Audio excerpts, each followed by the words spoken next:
All right, hello everybody. Welcome to another stream.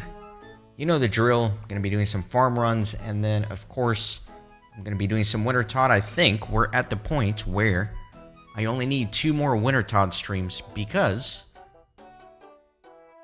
I got about 200,000 until 98. So if I stream for a few hours here, I should get deep into level 98 and then maybe one more stream. It's exciting. We're getting to the end line here.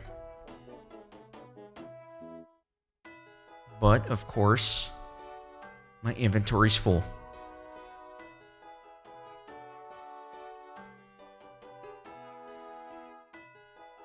Let me just actually empty this.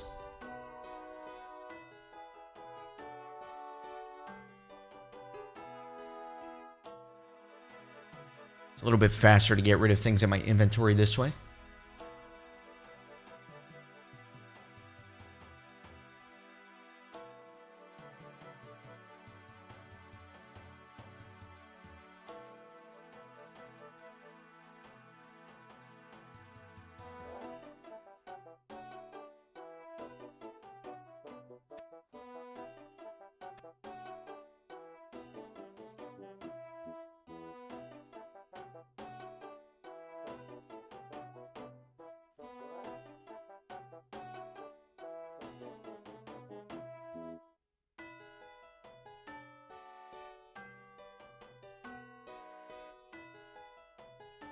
Man, I'm almost out of compost. Didn't realize that.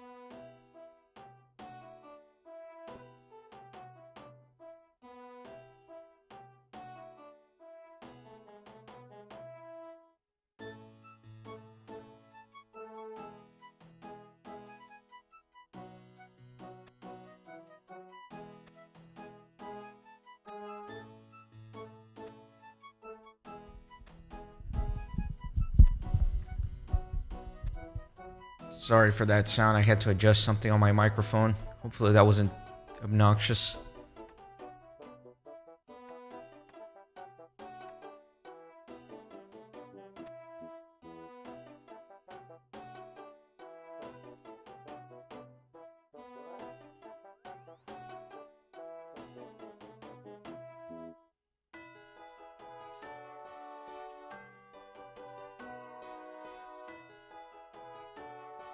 Where am I? Alright, I'm in Catherby. Need to deposit some stuff.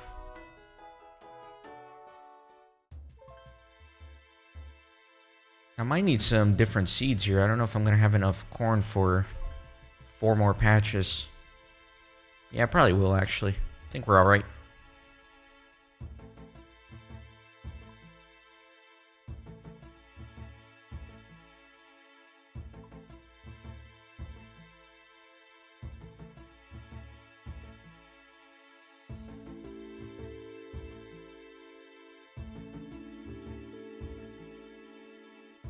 Do I have... Yeah, see, I caught myself. I don't have my games necklace on me.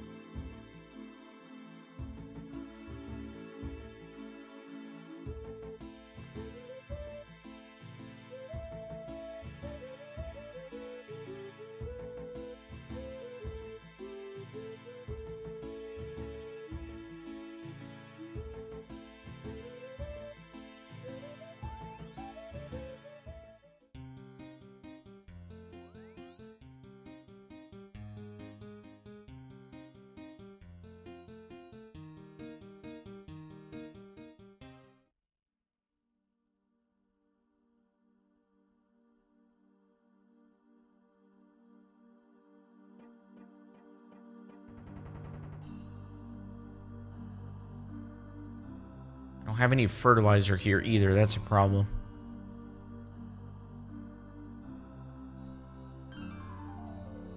Everything is dead. It's all dead.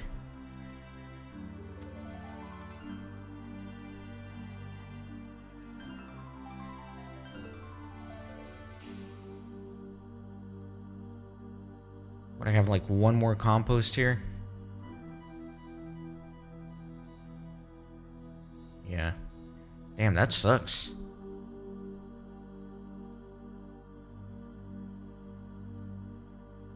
I'm gonna use it on the herb patch, naturally.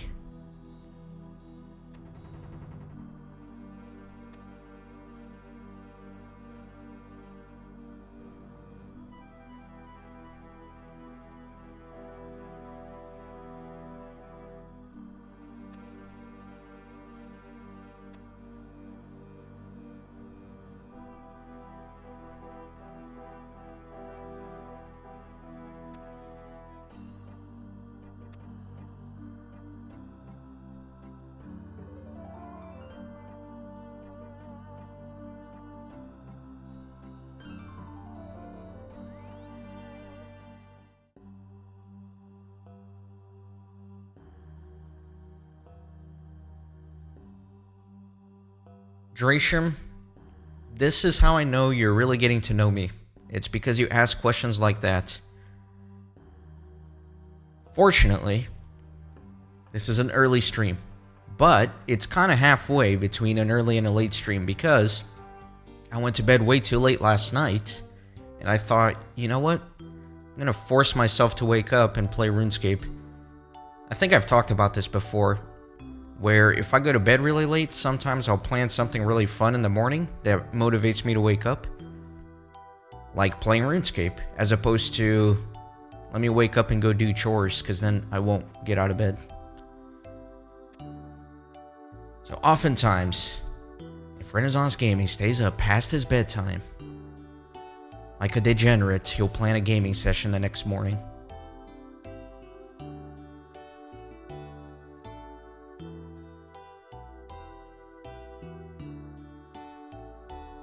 I stayed up late because I was having a lot of fun recording Pokemon Crystal. So I've been playing a lot of that game and recording it. I want to get that game out pretty soon. But I don't know if you know much about it. It's a pretty big game, so it's still going to take me a while. But yeah, during my absence, I noticed that my Pokemon Red playthrough kind of took off. In relative terms, of course. It took off relative to my channel. It's not like it took off in terms of YouTube standards. But I figured I should try to ride that momentum a little bit.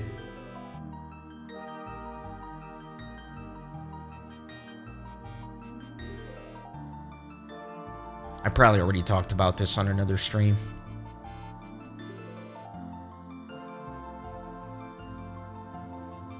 One weird thing about streaming that people don't really seem to mention or talk about is that you kind of have to manage how repetitive you are with what you say, which seems kind of like a weird thing, but sometimes you're talking to somebody on stream and then somebody else pops in and they didn't catch part of the chat, so you repeat yourself. And then you stream again and you don't know if you've talked about what you talked about last time to the current audience.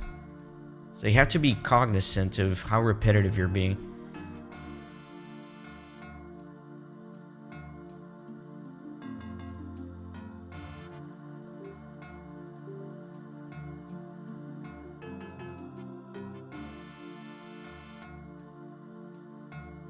Yeah, it's not so much that I don't mean to. It's, again, I'm trying to manage what I said to who, right? Because, for all you know, somebody else could be joining the stream in the next minute and ask questions that I just talked to you about.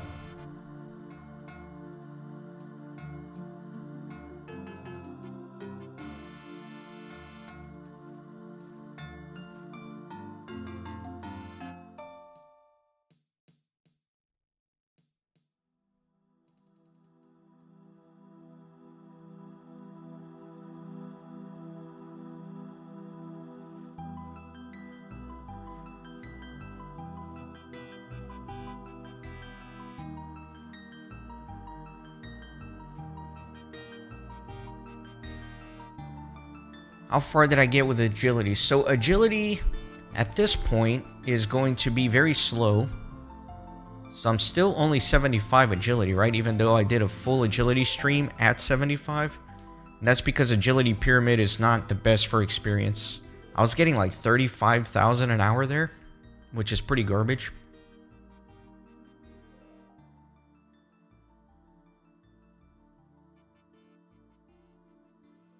But if you watch the agility pyramid episode specifically, I kind of talk about some of the advantages of doing agility pyramid, mainly that it's a good balance. Oh, I didn't know you could stack necklaces like this. That's super interesting. You can wear 2 necklaces. Or never mind. I'm an idiot. Wow, I feel really stupid for that comment. It's got 2 charges left. But yeah, the thing about agility pyramid is it has a good balance between experience, a chance to get the agility pet, which is the giant squirrel, and also it nets you a lot of good money, especially as an Ironman like this. You get 10,000 gold per lap. So it may not be the best for experience, but overall it's a decent place for me to train agility.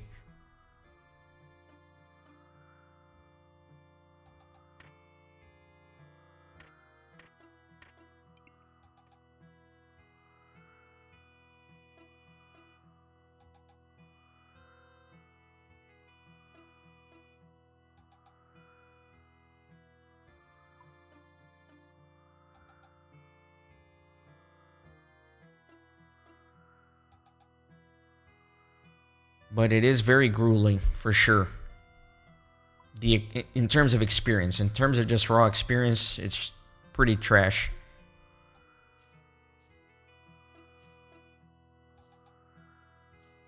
But agility is notoriously the worst skill to train in Old School RuneScape.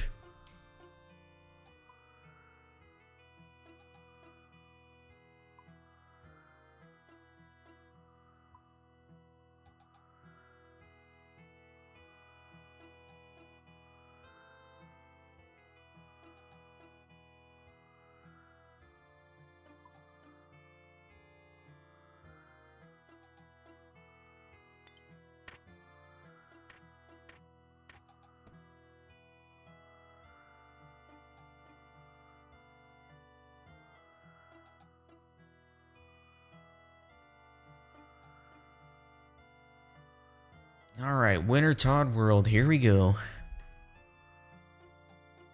Now this is getting exciting though, just because I'm seeing the end of the line finally. It's been a marathon, but I can finally see the finish line with the fire making. Let me get my entity hider on. And here we go. So it begins for the day.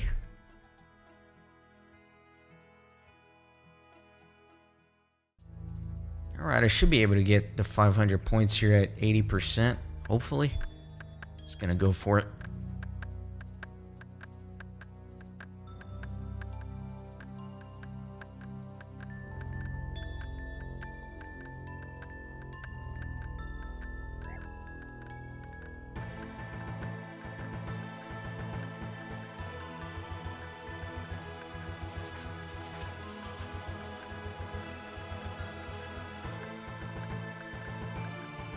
You know what, this soundtrack is not too bad, but I'll be very happy to never hear it again.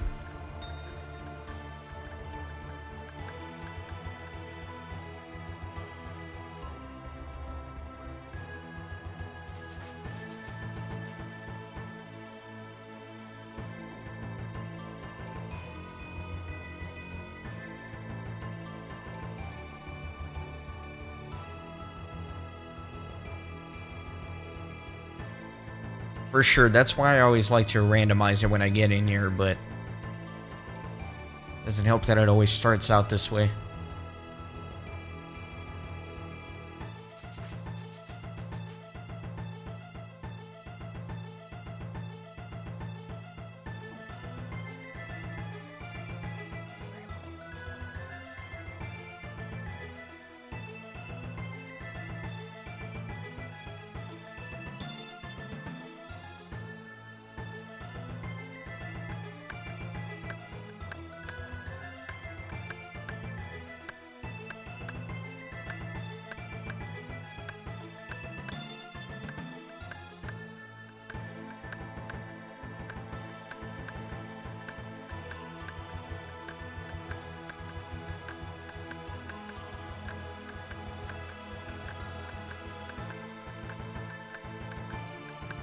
Hey, Lewis.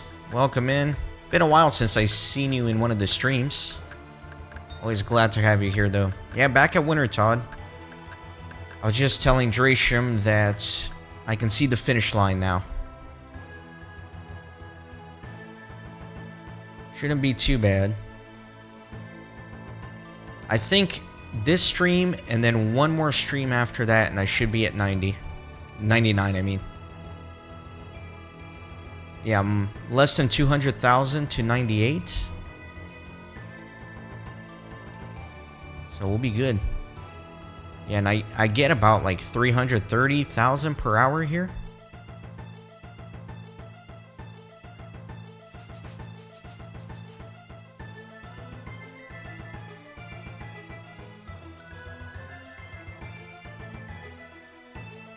Oh, I need to chop these or I'm not going to make enough points.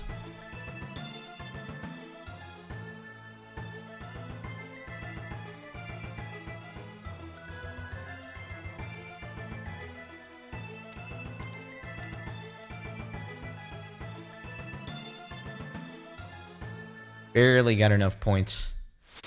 I joined the round late on that one.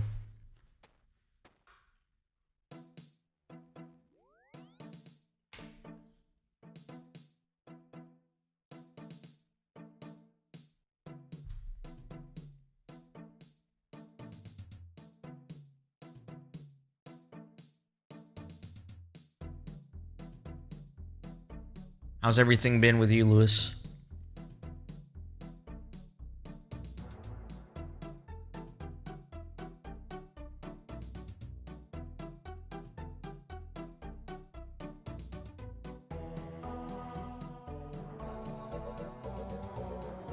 By the way, Drasham, what do you think about the audio level on the music? Because I know you come in here pretty often, and I think you kind of have this stream on the background.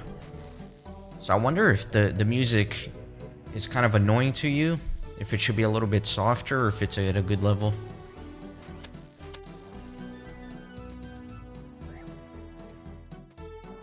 Oh, nice.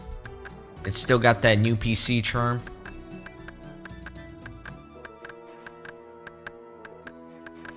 Alright, thanks for that feedback, Drasham. Yeah, for me it's good. On the end it's good, and if you're watching it as like a video, I think it's decent, but I always wonder about people who kind of have the stream on in the background, if the music gets annoying since they're probably doing something else as well.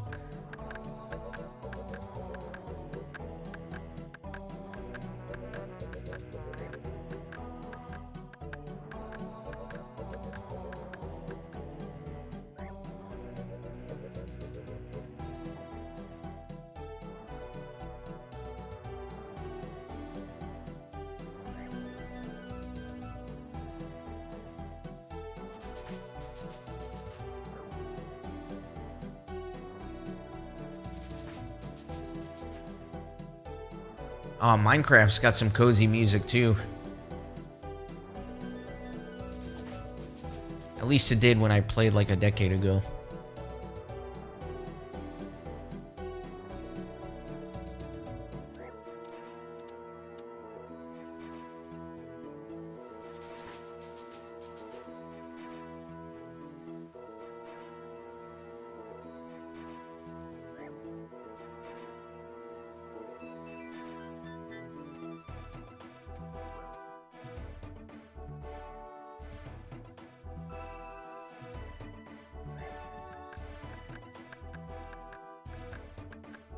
Man, Winter Todd is mad that I'm getting to 99. He's been hitting like non-stop this round. He wants to make this place my icy tomb. He doesn't want me to leave. He wants to claim my hardcore status and not let me get 99 fire making.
Hey Yakovo, welcome in. Hope you're having a good Saturday. It's the final push, my friend. Well, not the final push. It's the second to last final push.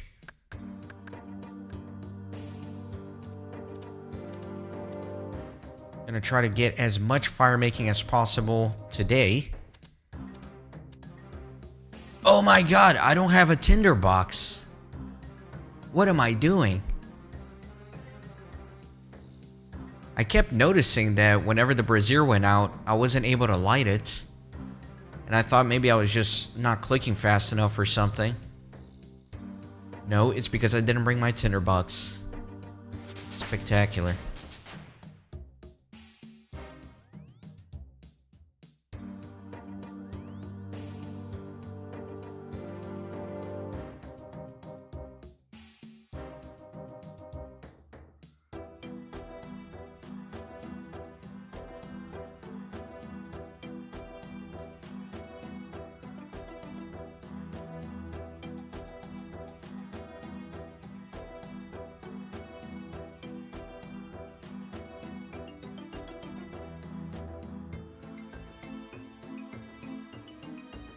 Yeah, Lewis, I'm pretty sure it does, but might as well just come back out here, get some more cakes, deposit the loot boxes, and grab my own tinder. This tinderbox has been with me since the beginning. Since level 1 fire making, I've had this tinderbox. I'm not going to abandon it and get a new one. That's just rude.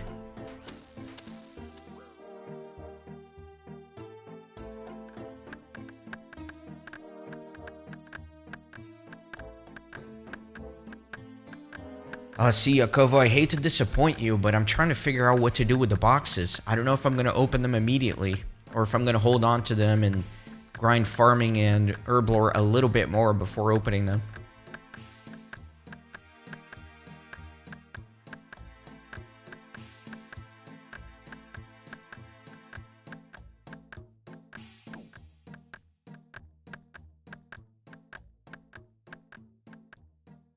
The farming's not a big deal. I think now that I can do farming tithe, if I just did like a one-time farming tithe stream for a few hours, it should get my farming to a reasonable level to where I would feel comfortable opening the loot boxes. The problem is the herb lore is still just garbage.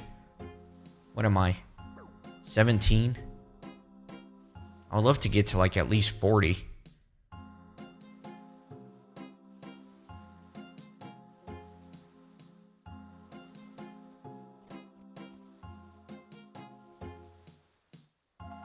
The good news though is that once I finish fire making, I should be able to go do a lot of quests that give herb lore as experience. So that should boost me up fairly quick. Yakovo, as far as I'm aware, there are no minigames that are going to give you herb lore. It is notoriously one of the hardest skills on an Ironman account. Especially a no-shop Ironman, I would say. Because I can't buy like the prerequisite equipment to make potions. Like a normal person would just go to a shop and buy a bunch of vials and make potions, but I have to manually get my vials somewhere.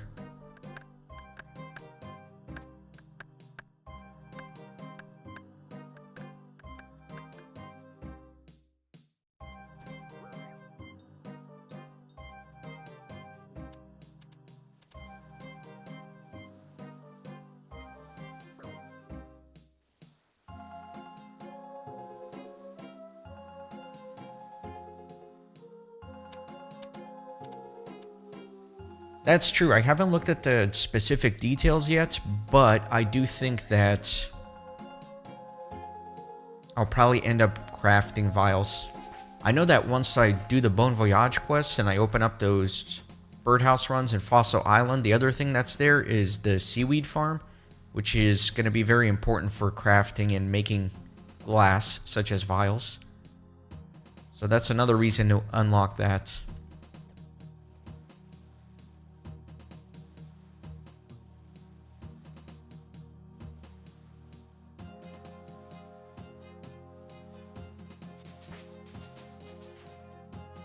Yeah, I meant to do Bon Voyage after I uploaded that Dig Site Quest episode.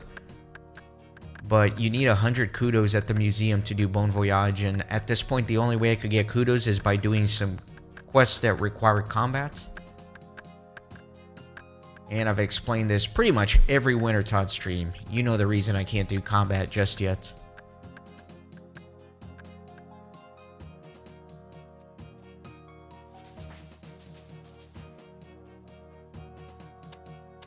Even though at this point, it wouldn't be the end of the world if I got a few more HP levels. Just to grind out this last fire making.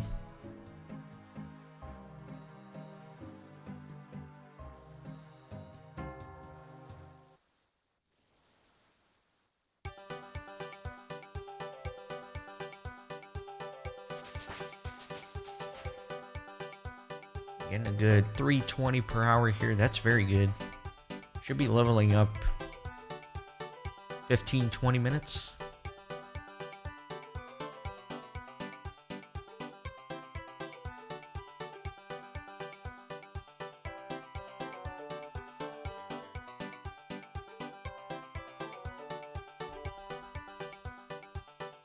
Oh yeah, this is like some farming type tunes for sure.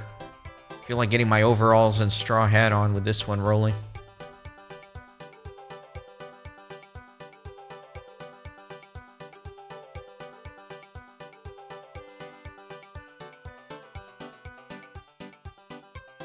Man, I'm jealous of that squirrel.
Hey Cam, welcome in. Good to see you.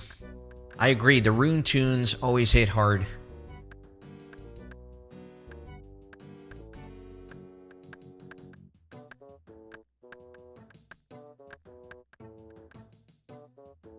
I remember when RuneScape 2 first came out, I was not a fan of the music.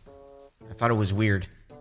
And I can't believe I had that opinion because, as I said, the rune tunes go hard.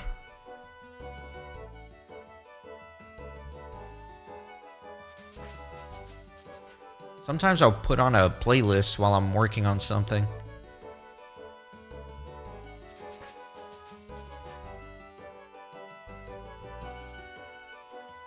I'm doing well. Back into the channel now, having a lot of fun with it as always. Trying to do a little bit too much currently with it. I got Lord of the Rings Online, of course, doing the RuneScape, and then got pretty deep into Pokemon Crystal, so I'm working on that too. It's gonna be a while before that goes up though.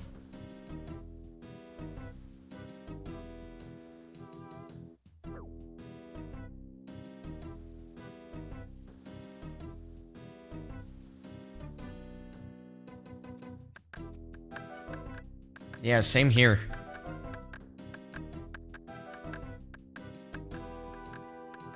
Oh, you started Lotra last night?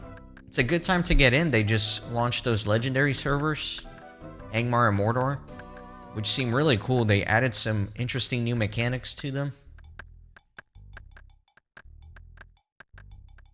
I don't know if you heard about the Wraith mechanic, but I think that sounds really interesting. It's essentially a mechanic in which you could just be walking around and a Wraith pops up, and it's very difficult to defeat.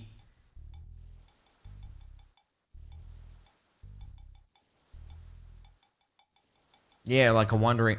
It doesn't necessarily wander, because there are plenty of Wraiths in the game, just on the landscape, but this mechanic specifically, it's like a really tough opponent that can just kind of pop up from time to time. And on top of that, there's like a ring wraith that apparently attaches to a single player.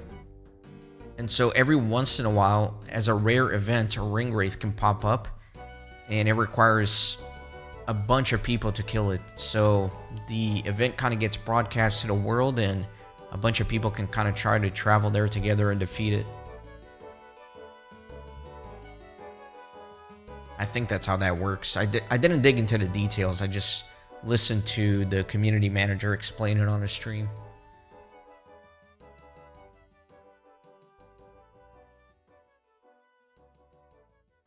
But I'm very glad that they're doing things like this where they take the game that they have and they try different game modes, I guess, with it to breathe some new life into it. Similar to RuneScape in the sense that, you know, you had RuneScape and then they introduced new game modes like Ironman, Hardcore Ironman, so on and so forth. I think stuff like that really adds a lot of life to an old game.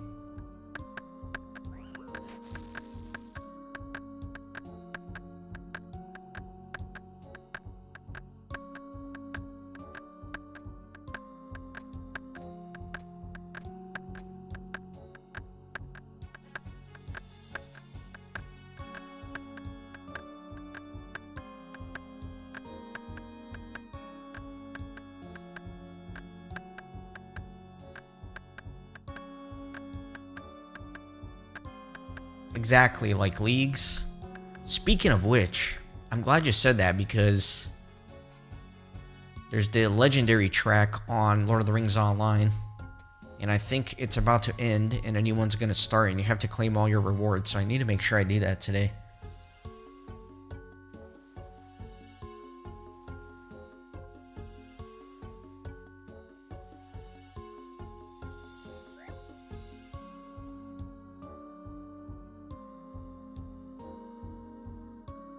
You can set your party's world. Are you talking about the landscape difficulty? I know you can individually change the landscape difficulty. I thought it didn't apply if you were in a party though.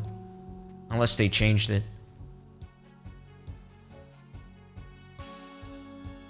Yeah, no, that is a super cool mechanic. I agree with you 100%. Especially for a player like me, because you know I like to 100%, so I'm often very over leveled for the region that I'm in, so the challenge kind of goes away. So if I want to bring that challenge back, you can just turn up the landscape difficulty. You know, that makes sense. I guess if you get the quest to increase the difficulty while you're in a fellowship with your friend, I guess that makes sense that you get it together. So I'm curious, what race and class did you end up going with? That's always like the most difficult thing in an MMO is your character creation, right? So many options, so many combinations.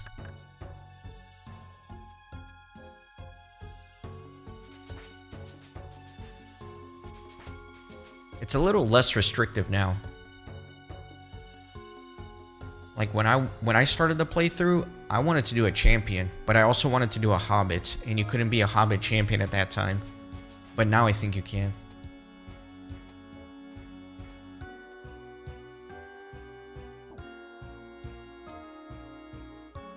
Oh yeah, Drasham, I'm always playing around with the landscape difficulty, and I certainly have cranked it up way too far in the past where it was not good. So for me, I would love to make it as challenging as possible, but I also have to balance that with the fact that I'm recording a series. So I want to make sure that there's at least a little bit of a challenge there, but I don't want it to be so difficult that it really slows down the content, right? Even if I'm able to handle it, if it's taking me a really long time to just fight some trash mobs, it really slows down the pace of the series. So that's something else I have to consider when I'm playing with that.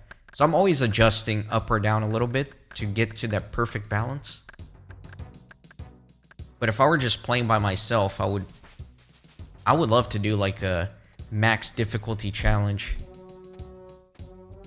Maybe that's an idea for years down the line when I finally do finish the series and complete all the content. Maybe I could do like a max difficulty only challenge.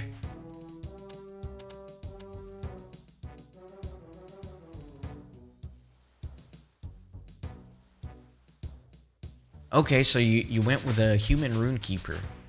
That's a good choice.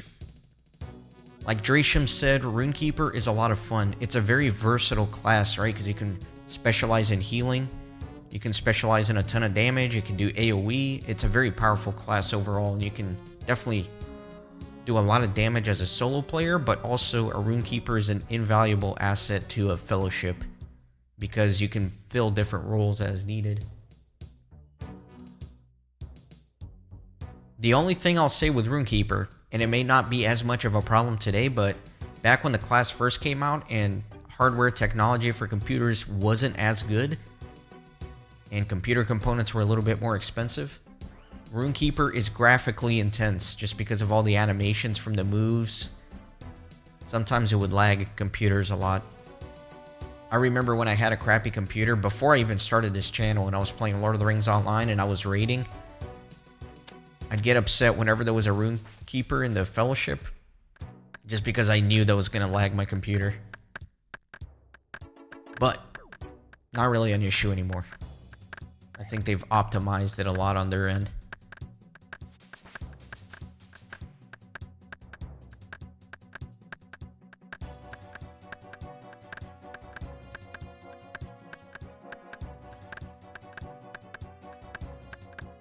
Nice. Yeah, isn't it crazy how good the game looks? Especially if you're able to crank it up on Ultra, considering this game was made in 2007.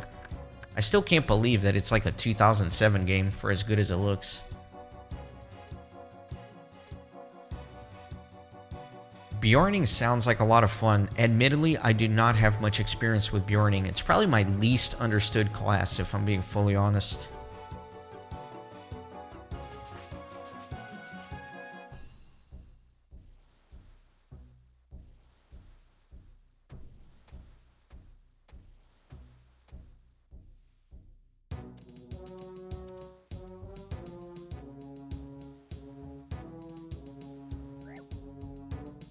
Another thing is I haven't seen many Mariners around.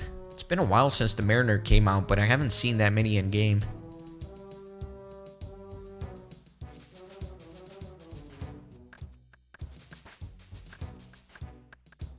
Oh man, Moria. Every time somebody brings up Moria in Lord of the Rings Online, I get a little nostalgic. I love that place. I know people hate it because it's just dark and gloomy and it seems like you're just stuck there, and it is easy to get lost in there. But I had so much fun going through that area. I say this from time to time in the playthrough, but I wish they would do something in Moria for new content. Because you revisit a lot of the old areas, especially Gondor, right? They've done so much with Gondor where you go back and you do more stuff there, but Moria is just one of those places where it's a massive part of the game, but it's just kind of hidden and tucked away. Like, you go through it and then you just never go back. So I wish there was an opportunity to go back and do something else in there. I will say, though, that when Moria first came out, it was a bit obnoxious. It was a lot more difficult to get through. There was a lot of enemies in the overworld. It was a lot more tedious. And then in one of the updates, they completely reworked Moria, made it a little bit more streamlined. And now I think it's a lot of fun.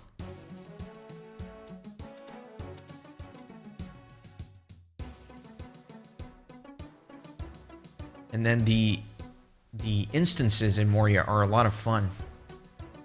Like the Grand Stairs and the Forge, all those little Moria instances, I thought those were a lot of fun back when that was the endgame content. That's true, Drasham. There's always the Bingo Boffin quest chain, which I might be coming up on pretty soon. So I'm doing the Waste right now, and then after that, I'm definitely gonna do like a world tour, go back to every place starting at the Shire and making sure I hit up any quests that I missed along the way that I can now tackle. And I'm thinking that while I'm doing that, I may also work on the Bingo Boffin quest line, or I'm thinking that I'll save that for another time. I haven't decided yet.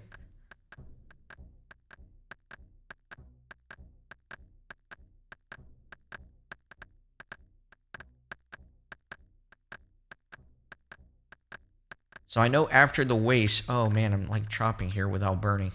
Whoops. Yeah, after the Wastes, I know what awaits me, and that is the dreaded... The much dreaded chicken quests. I need to go do those in the Shire. I've done like the easy ones, but I have not gotten a chance to do the really hard ones. Like, some of them take hours to do. Like, you have to run from the Shire all the way to Minas Tirith and jump off. Like, if you do it perfectly, it takes, what, like 3 hours or something? With lots of risk of dying.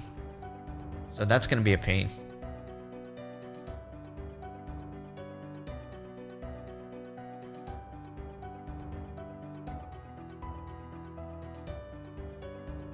Yeah, I'm really looking forward to Bingo Boffin because I know it's like a really cool quest chain. It's something I've never done in the past.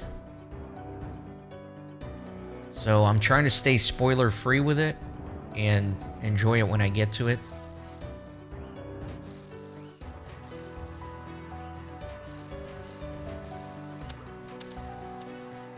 My initial instinct is to try and isolate the Bingo Boffin stuff into its own season, essentially, and just do all the quests back to back.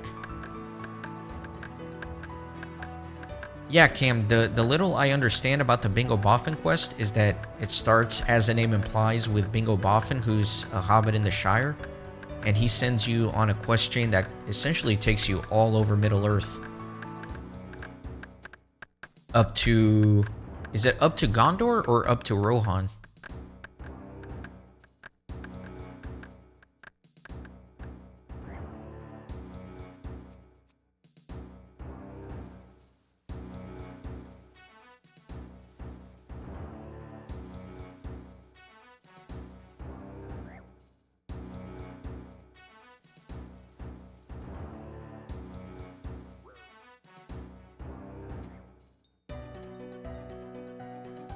Yeah, either way, the furthest it'll take you is either Rohan or Gondor, so it doesn't go into like Mordor or anything weird like that, but I know it takes you everywhere. I'm a Poke Trader, welcome in. I'm assuming you're on the stream because you've watched the Pokemon Red series. Just based on your name. Am I into Pokemon cards? I definitely was. Like when I first played Pokemon on the Game Boy Color, I was obsessed with all things Pokemon. So I watched the TV show, I'd record it on my VHS, I'd be playing the game, of course, and I had my Pokemon cards. Which, I don't know if I told this story on the playthrough, but one of the worst things that I regret from my childhood is that one day in like middle school, I got, you know how you go through that phase where you think you're like too cool for everything as like a preteen or teenager. So one day I woke up and I decided like I'm too cool for this Pokemon stuff now, and I threw my binder full of Pokemon cards in the trash. I didn't sell it, I didn't give it to a friend, I didn't tuck it away in some dark corner of my closet. I just threw away all of my Pokemon cards. Big lose there, big regret. 98 fire making, nice. We're on the last level, boys. 1.2 million experience, that's about 4 hours. That's about a 4-hour stream, and we should get 99. Yeah, it should make you upset.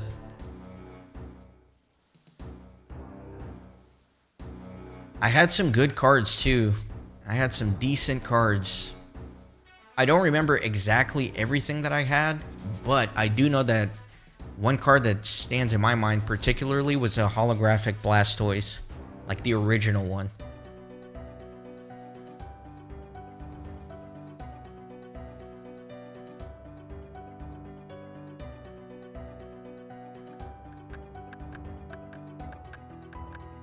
Well, I'm a Poke Trader. You'll be happy to know that I am in the process of recording Pokemon Crystal.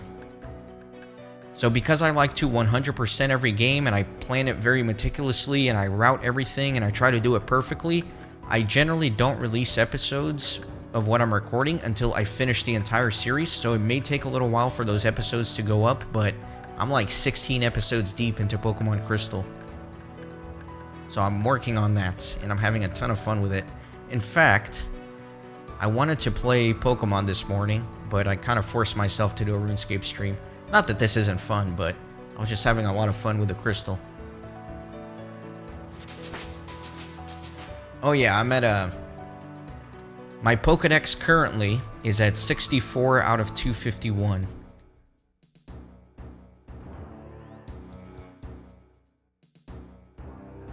I just defeated Morty, so I'm not that far into the game, but we're getting there. It's fun.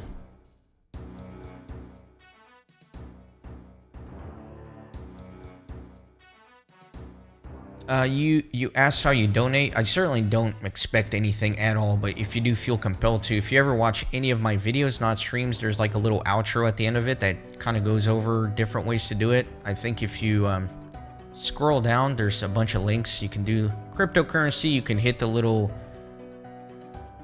what is it called? I don't know. There's a button that says something right under the stream, like donate or support or something. And you can pay directly on YouTube. There's a PayPal link. You can become a channel member for 99 cents a month or at a higher tier. So there's lots of ways you can do it. You can do that with a little join button right underneath the video. So there's lots of ways.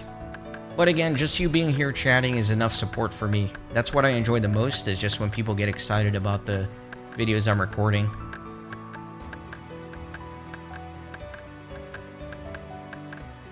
Although, I will say, I do have some pretty sick alerts set up.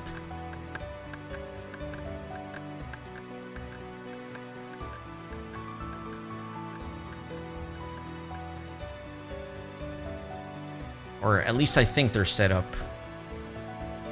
I don't get like stream donations very often at all, so it's sometimes I don't know if it's working or not. It should be.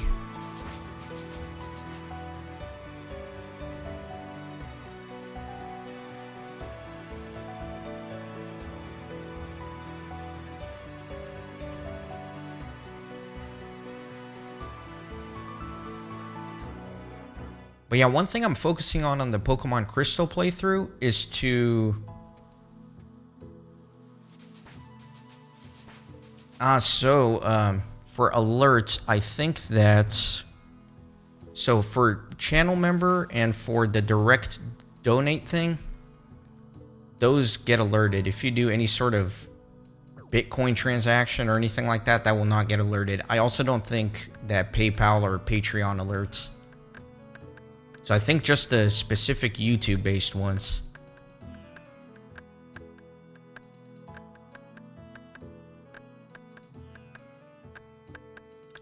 Whatever is easier for you, man. Admittedly, I don't think I've ever had a Bitcoin donation, so I have like a cold wallet that I probably haven't even accessed in a really long time.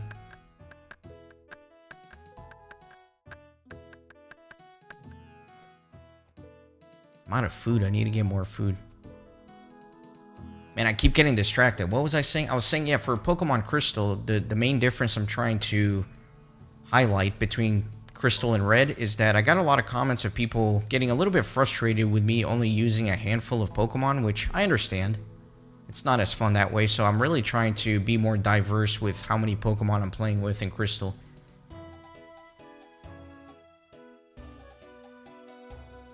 Dude, 100 is insane. You should keep that money.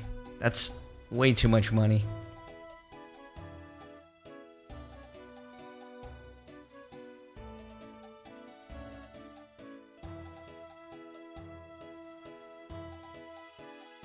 That is enough coffee for a long time, though.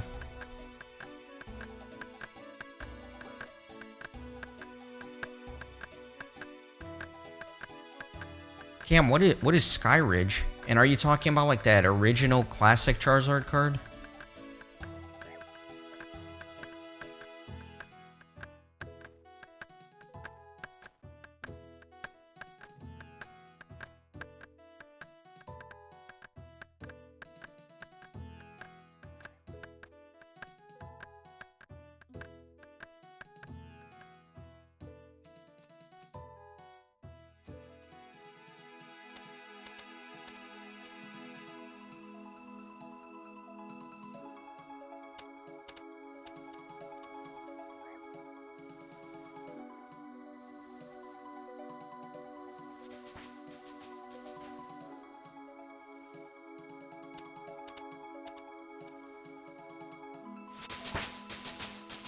Alright, I need to get more food here.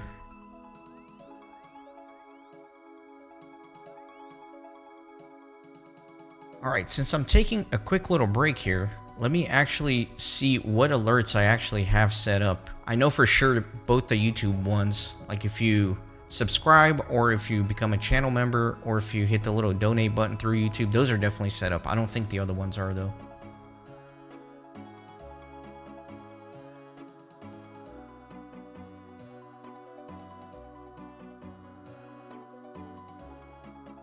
So Skyridge, I'm assuming that's like the original Pokemon cards, right, Cam? Is what you're making it sound like?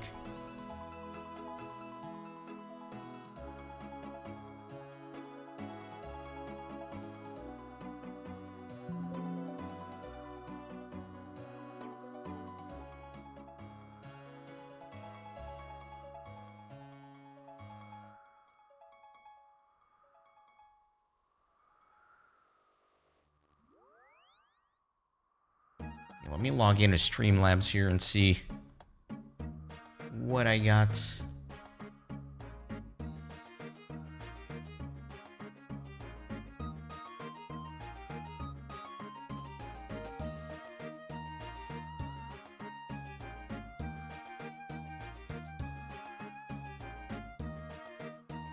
Ah, okay, so they came out a little bit after the originals.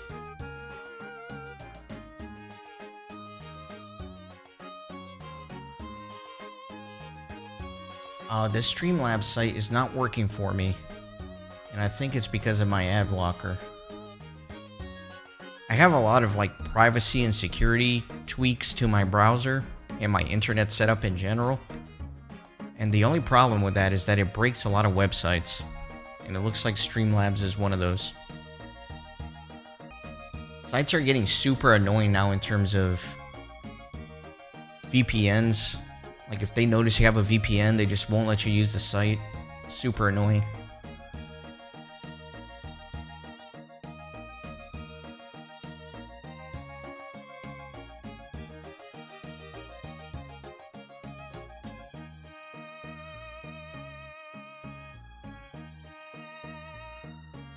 Yeah, I can't check my stuff on Streamlabs right now just because it won't let me. Stupid site.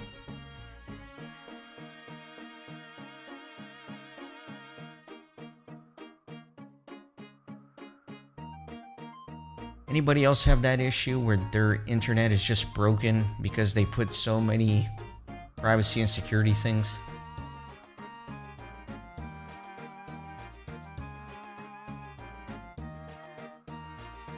Yeah, I can't check. Oh well.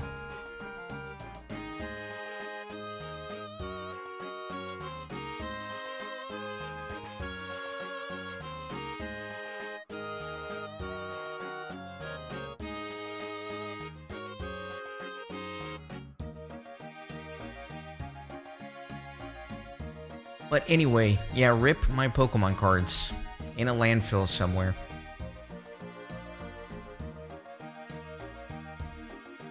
Yeah, let me wait for this round. I'm not going to get 500 points out of this one.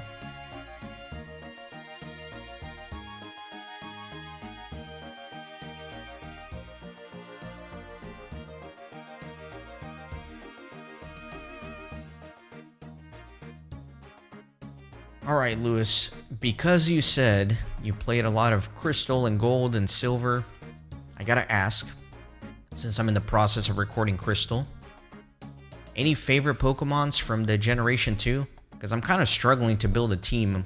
My team right now is very haphazard. Just got like a bunch of random Pokemon that I don't particularly care for.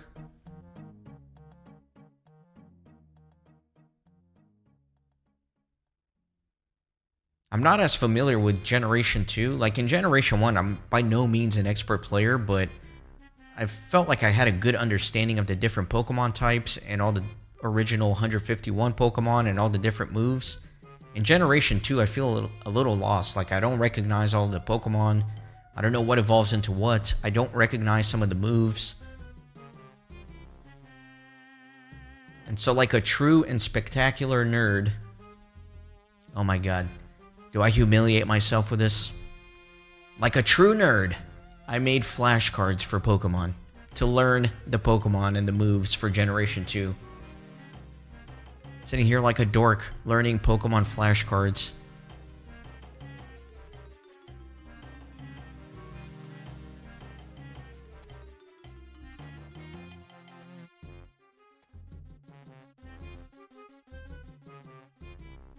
Or I directed the question to Lewis, but of course, anybody who has an answer, feel free to chime in. Favorite Gen 2 Pokemon?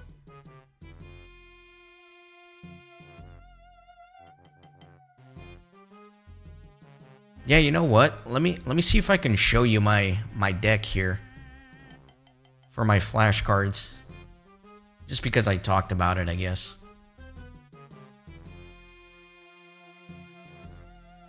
You guys know the application Anki?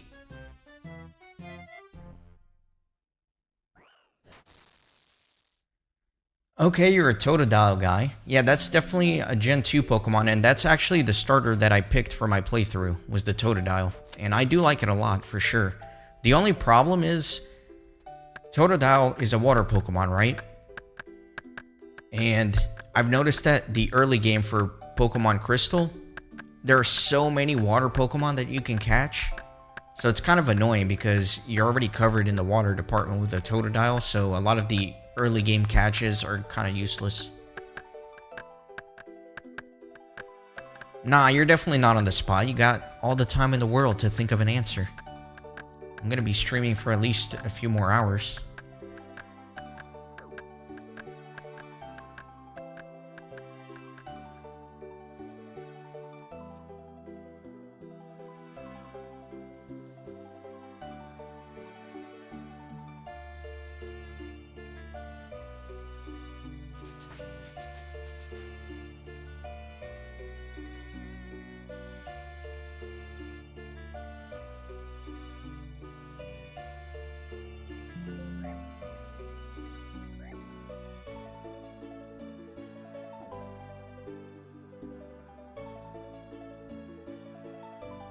Yeah, look at my flashcards here.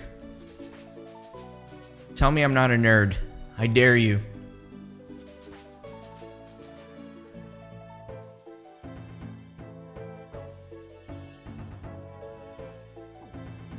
Hold on, let me finish these logs and then I'll kind of show you how this deck works.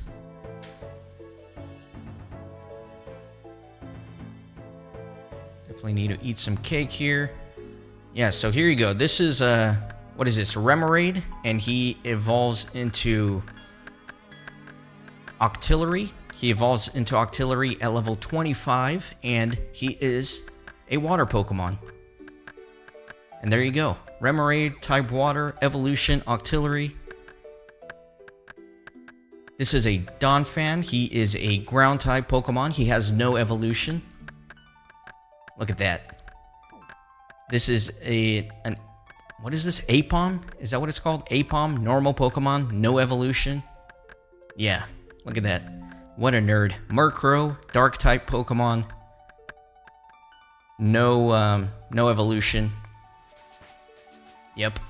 So yeah, I've been working on learning my Gen 2 Pokemon, and especially the different movesets in Gen 2. Because as I started recording the series, I realized what an idiot I sounded like, because I had like no idea what was going on. So I figured if I'm putting that much effort into a series and I try to be as detailed as possible, I should know what I'm talking about, at least to some extent.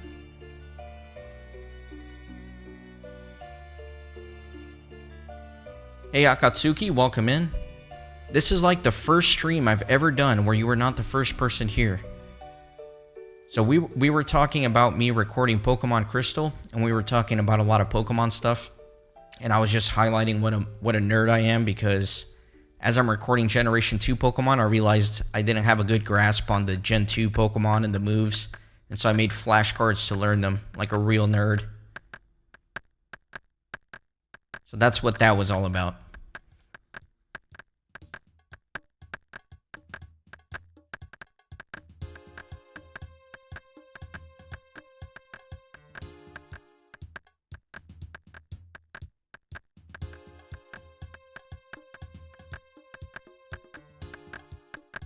You know you're a geek when you are grinding RuneScape while studying Pokemon flashcards.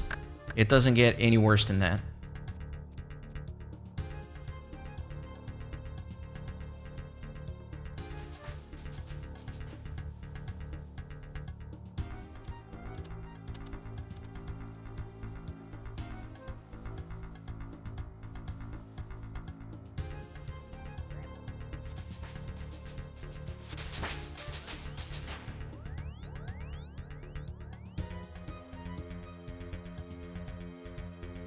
I mean, I might as well do a little bit of studying in between the rounds here.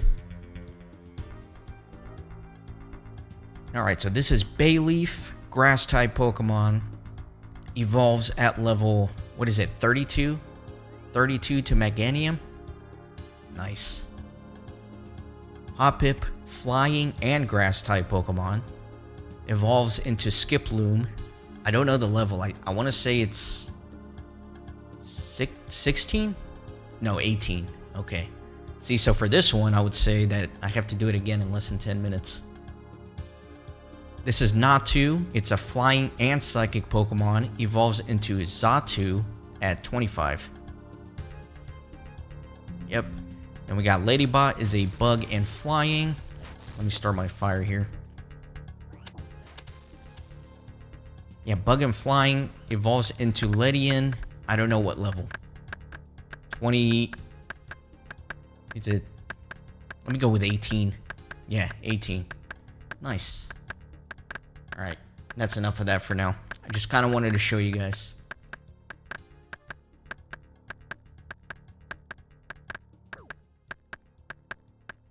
Donphan, Stantler, and Quagsire. Those are good choices. Those are good choices. Heracross is pretty cool too.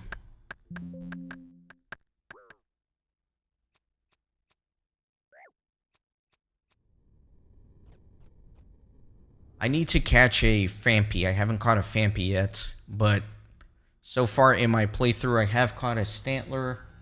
I just caught a Heracross last night.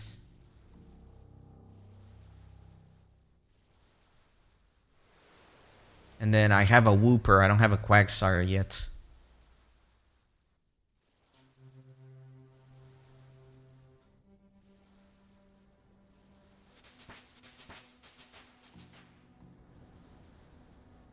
I was a little disappointed by the Heracross, actually, just because of its moveset. It doesn't really learn anything that interesting in Gen 2. There's definitely a huge bias for normal-type Pokemon with normal-type moves, at least in the early game, as far as I'm noticing.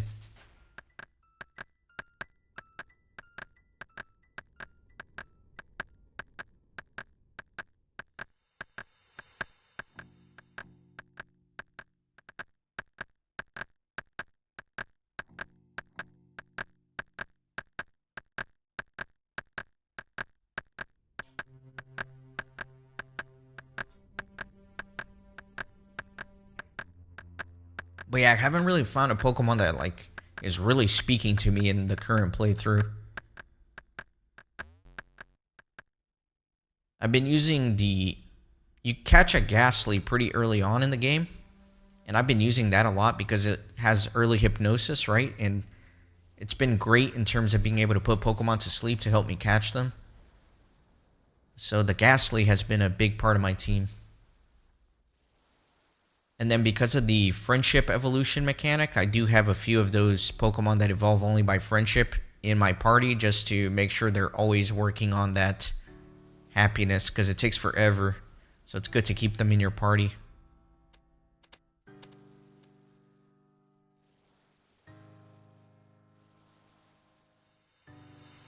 Oh yeah, the Ruins of Alph and the Unknowns.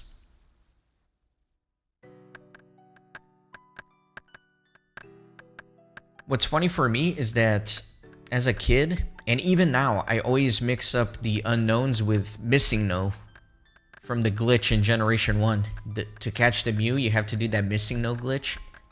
And for whatever reason, I always like associate Missing No with the Unknowns in Generation 2.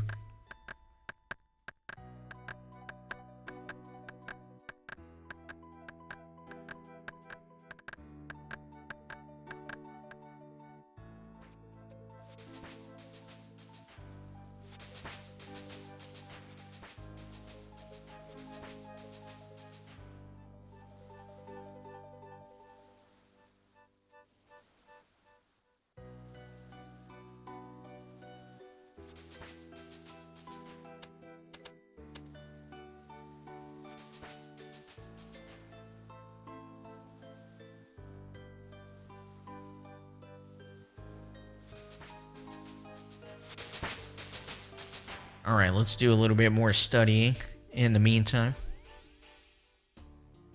So Chikorita, grass-type Pokemon, evolves into Bayleaf at 16.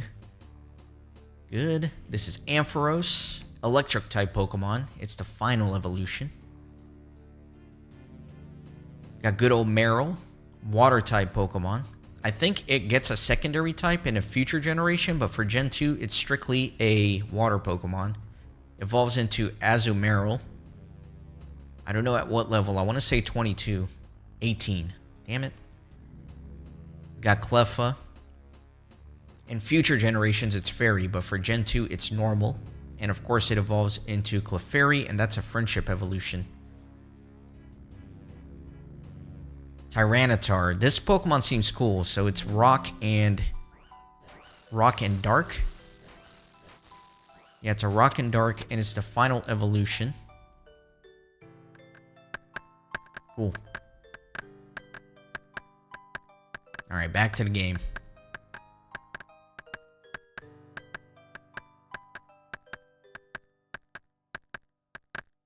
I can't believe I'm doing this. It's ridiculous.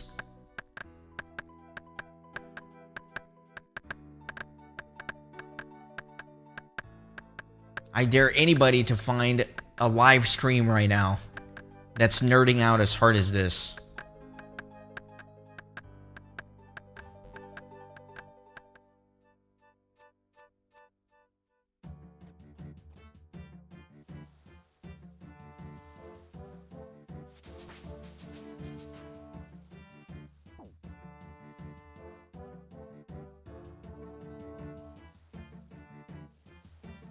Oh yeah, Akatsuki, there are so many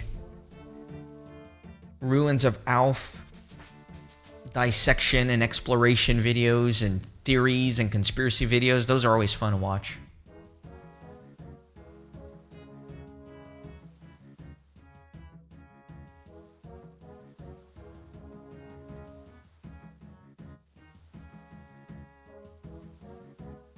Yeah, Cam, I do have a lot of fun learning.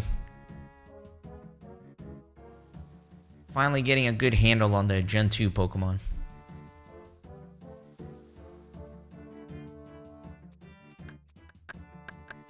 The thing that I haven't started studying yet that I really need to is all the new Gen 2 moves, because sometimes I'll come across a move, I have no idea what it does, how to counter it, or anything like that, so I need to spend some time learning those.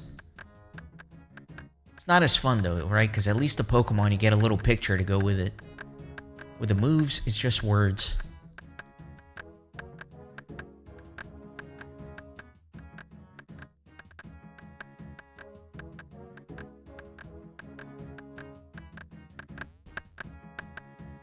Yeah, the hardest thing to remember on those flashcards are at what level everything evolves at, which at the end of the day is not that big of a deal. As long as I know the Pokemon, what it evolves into, and what type of Pokemon it is, that's good enough for my purposes. The level for the evolution is just kind of like a little bonus, just so I can spit it off the top of my head if I can while I'm recording a video. Obviously, very easy information to just look up.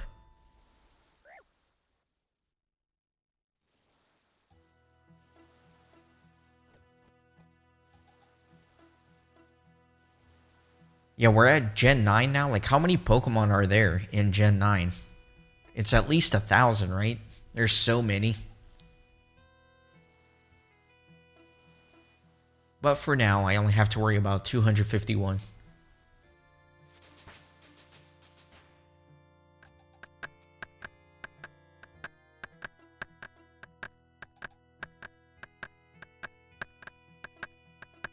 Oh, Akatsuki, no thank you. I'm not gonna go that deep. That's alright. That's like a full-time job at that point.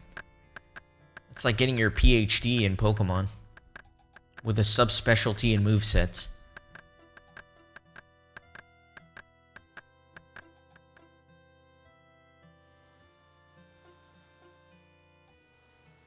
I'm just looking for like the high school diploma version, not an advanced degree.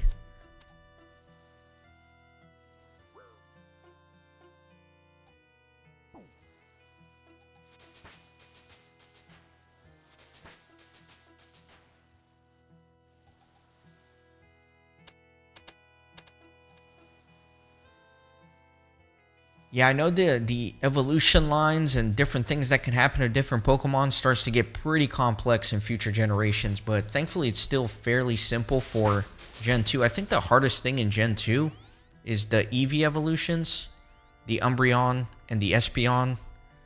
Like that's a little bit different, right? Because they'll evolve depending on what time of day it is when they evolve, which is kind of interesting. Alright, we got Swinub. He's an ice and ground type, and he evolves into Piloswine. See, it's always the levels that get me. I think this is a high level evolution. I want to say it's like 28. Nah, 33, even higher. Scizor, bug type Pokemon. No evolution, although it evolves from Scyther. It's a bug and steel type, actually. It's a dual type. Yep. Then we got Pineco, bug type Pokemon. Evolves into Forretress at 31. Yep. Got good old Spinarak. Hold on, I'm going to start my fire here. Spinarak, bug and poison type. Evolves into Ariados at 20? 22. Yeah, I really need to study the evolution levels. Those are the things that are tripping me up.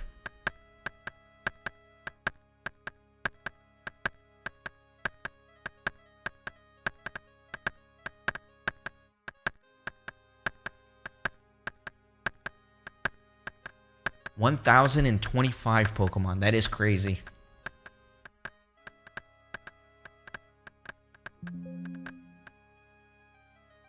And that's a hilarious comparison to the number of One Piece episodes. I'm wondering if at some point in a future generation, we're going to move into a realm where there are no longer like discrete Pokemon and they're more procedurally generated, if that makes sense. Maybe with a little bit of AI technology where you encounter a creature in tall grass and it's generated into something on the spot, right? Like it has a huge list of possible characteristics, both visually and within the actual dynamics of the Pokemon, and it just randomly generates one and gives it a random name. I don't think that's outside the realm of possibility.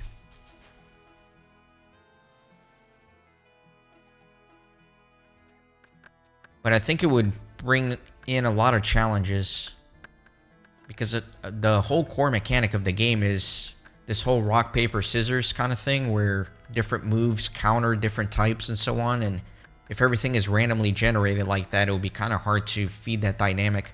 Unless, even though it's randomly generated, it still has certain characteristics that you can look at and derive certain information about how to counter it, what it's going to be strong and weak against. Something like that might work.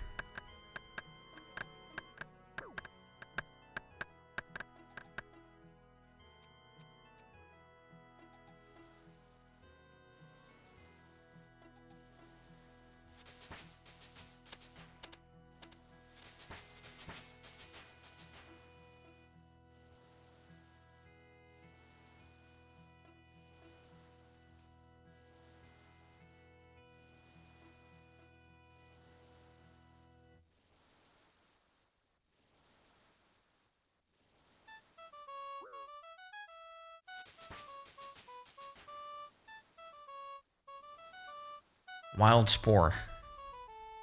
Oh yeah, Spore. I remember that game.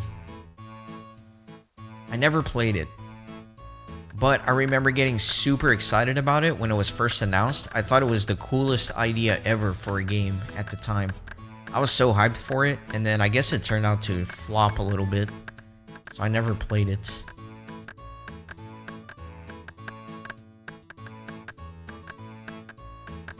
But yeah, that's exactly what I'm thinking about.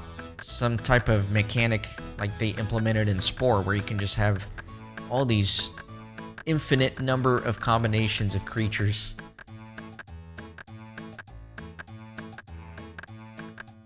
In fact, I'll be as bold as to say that it would really surprise me if Pokemon does not go in that direction within the, let's say, medium-term future.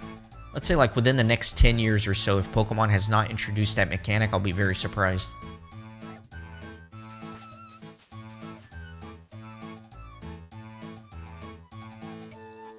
Maybe not exactly as I described it, but some iteration of it. Like maybe there's Pikachu, right? They have discrete Pokemon, but Pikachu itself can have a lot of different variability within it, both cosmetically and within how it works.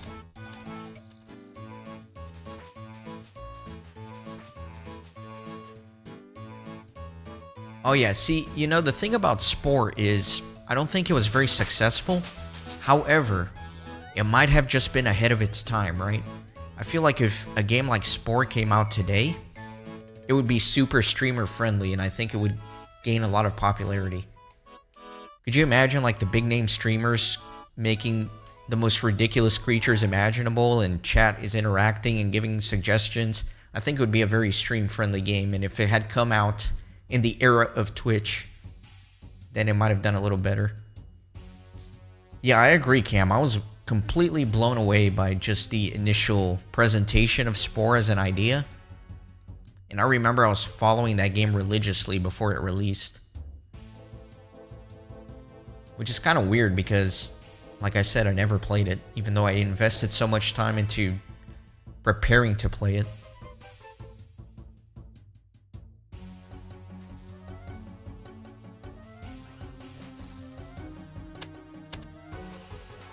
That's classic Renaissance gaming, though. Spend dozens of hours preparing to play a game and then never actually get around to playing it.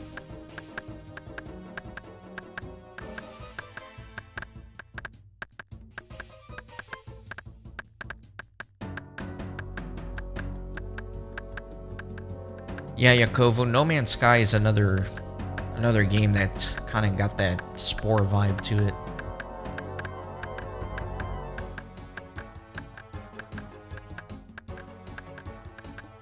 I think what we can say though is that Spore and No Man's Sky are definitely onto something, right? And they're probably just the first version of that type of game. And as with anything, the first version of anything is generally not the best thing in the world. Lots of problems, but it kind of lays the groundwork of a foundation to which then other games build upon and eventually master. So I think they definitely tapped into something that has the potential to be huge in the gaming industry. They just tried it as a proof of concept almost.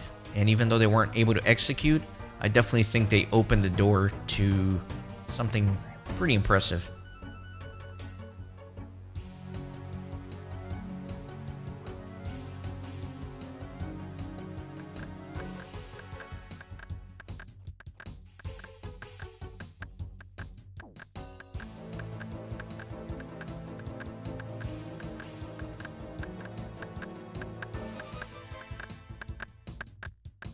Fusion's fan mod.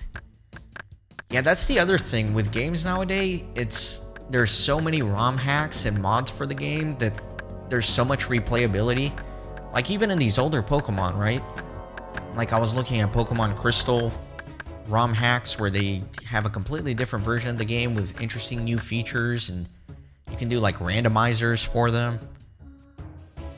It's definitely a different era of gaming with these sorts of things.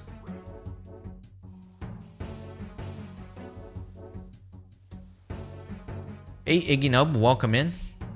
Thanks for stopping by. Yeah, I'm aware you're talking about this little nook right here, right? Yeah, if you stand right here, you never take damage. I am definitely not playing very efficiently. I will say that. I'm not being like click perfect. I'm just kind of chilling here. Having a good chat with the chat. So yeah, if you really want to be optimal, there are different ways to do this. Although some people make the argument that it's not worth going to the cubby, right? Because you're running one extra tile to get to it. As opposed to if you're just coming directly here, it's a little bit of a faster run. And some people just eat the damage and don't worry about it.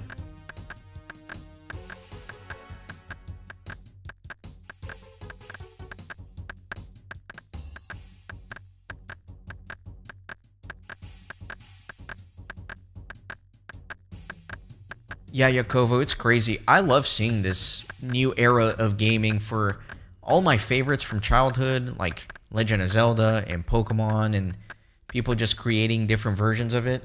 I enjoy that a lot. The other big thing in the Pokemon community is the Kaizo challenges, right? Which I don't know the entire rule set for, but essentially you get like one Pokemon to try and beat the entire game with.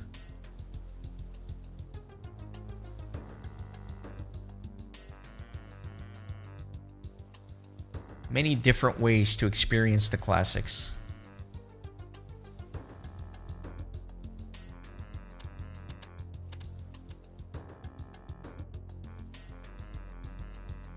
XCOM Long War. XCOM is that franchise with... It's like that tactical turn-based combat, right? Am I thinking of the right thing?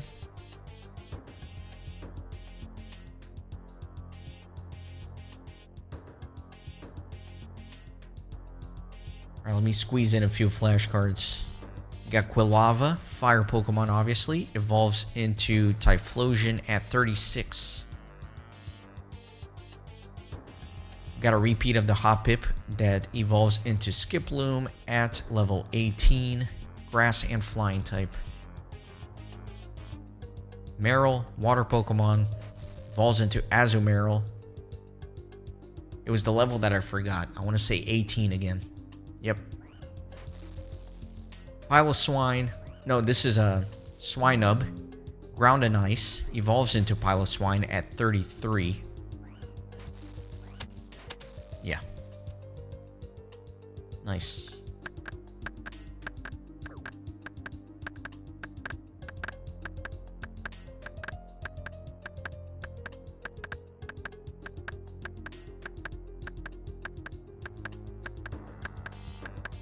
Speaking of tactical turn-based games, apparently SteamWorld Heist came out a couple of days ago. SteamWorld Heist 2. SteamWorld Heist is a game that I did on my channel many years ago. It was only on the 3DS at that time, but now it's on multiple platforms, and it's kind of like a tactical turn-based thing. A little bit of a niche game from a small developer, but it's got like that steampunk vibe, and it was a lot of fun. So that might be something that I'll try on the channel in the near to medium future.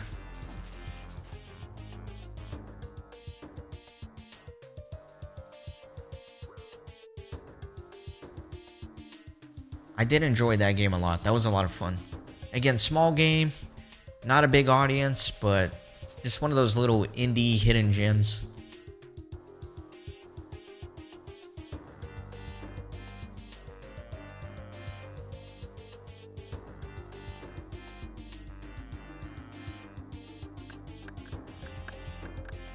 However, one thing that I'm super embarrassed about, when I heard about SteamWorld Heist 2 coming out, I went back and watched the first episode of my playthrough of SteamWorld Heist 1, just to kind of remind myself a little bit and see the potential for recording SteamWorld Heist 2.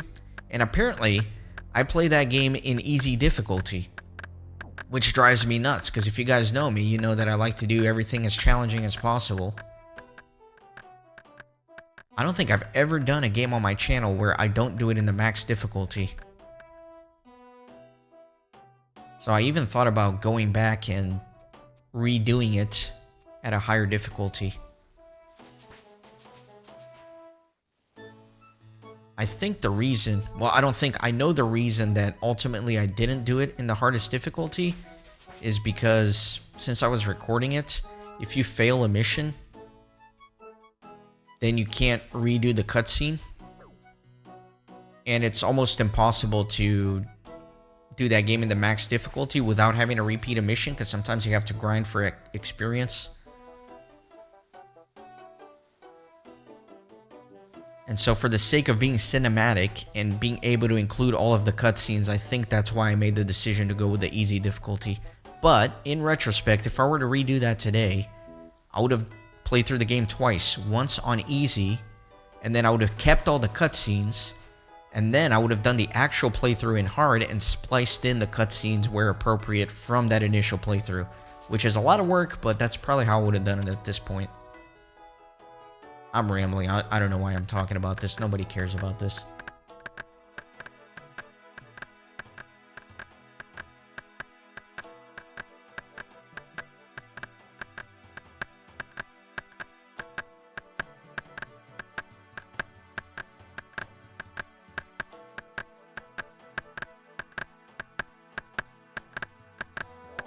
Oh, that's cool. An Albion friend is coming over to say hi.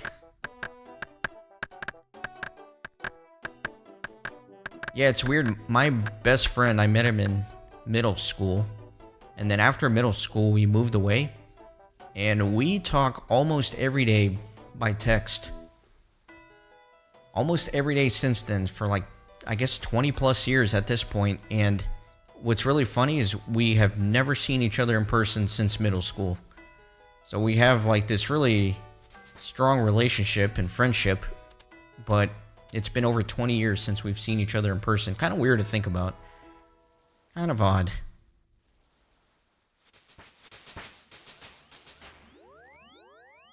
Yeah, Akatsuki, Texas is the place to be. It's where I spent most of my life. Recently moved out. A little less than a year ago. Cam, I have not played Kingdom Come Deliverance, but I know a lot about that game. I've spent a lot of time studying it and considering it for a playthrough. It just seems like a massive project, which I'll be glad to do. I just need the bandwidth to be able to do it, so it's been on my radar, it's been on my list. I just need to be able to do it at the right time, because that's a project that's going to take a lot of effort to play how I want to play it, right? With the 100% full exploration, well-routed, all that. That's going to take a lot of work, so maybe one day. I know they're doing Kingdom Deliverance 2, right? There's a second one coming out.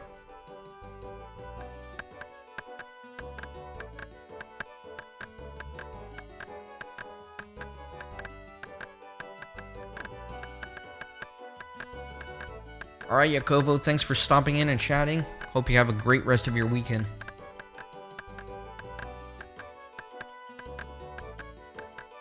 Oh yeah, Cam, Kingdom Come Deliverance, it almost seems like a game that was tailor-made for me. It's 100% my vibe.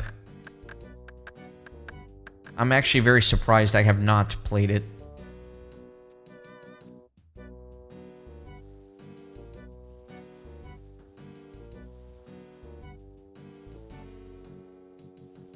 I think one thing that I've really learned since starting this channel is that once I get interested in a game, I have to just go for it immediately.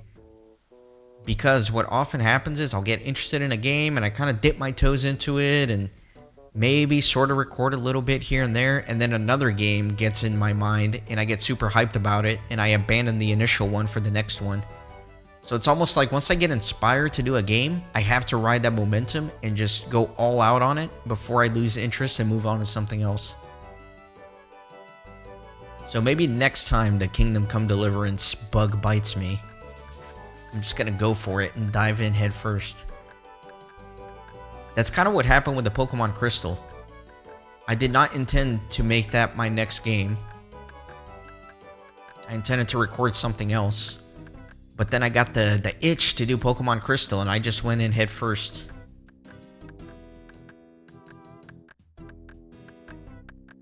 Hey Dennerson, welcome in. Yeah, you will find no shortage of rambling on my channel.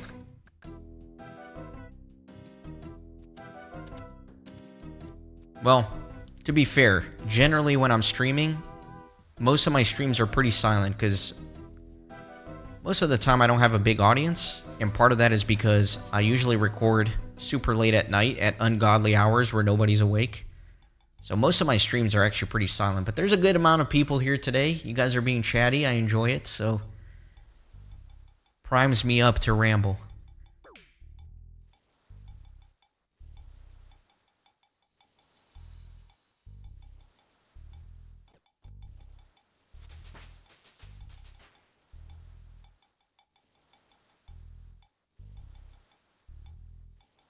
Also helps that I had my morning coffee. I get very chatty after my coffee, like most people.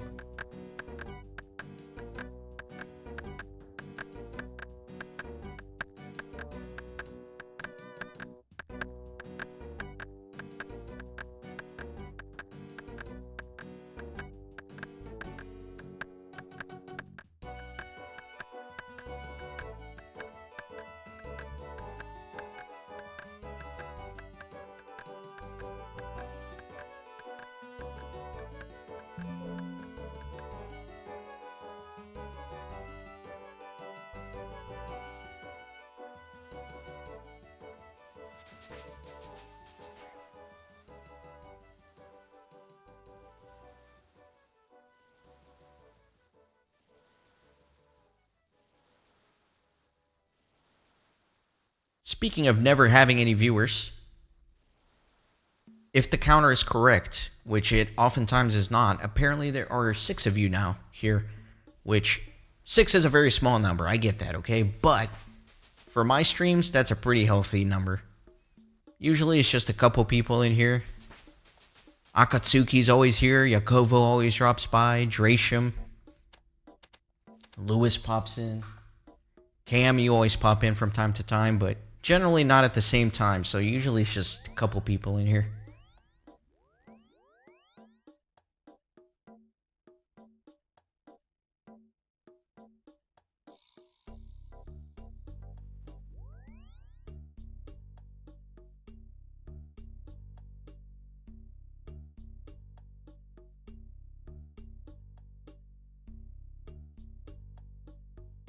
Keep forgetting to do my flashcards here in between rounds. So this is Mareep, electric type Pokemon, evolves into Flaffy. I don't know at what level. I'm going to go with 15. There you go. Good guess. Spinarak, Bug and Poison, evolves into Ariados at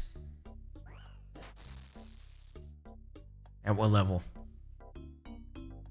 I want to say there's a 2 in there, so I want to say 20?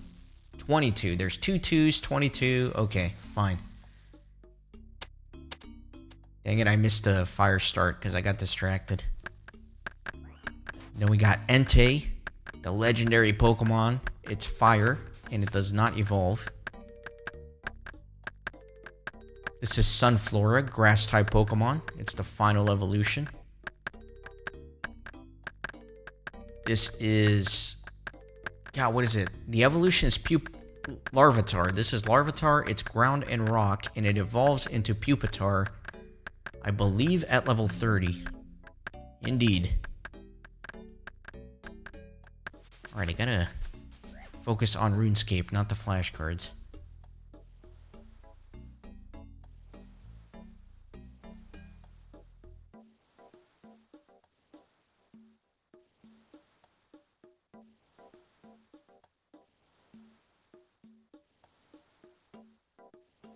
Yeah, my experience per hour here has really decreased because I'm not focusing as hard.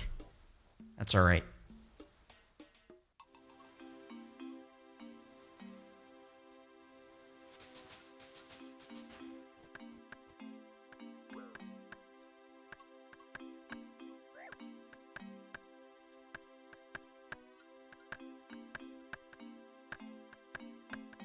So this is Croconaw, water type, evolves into Feraligatr at level 30. Got Sentret, normal type Pokemon, evolves into Furret at level, I want to say 20. No, 15. Okay, that's an early evolution.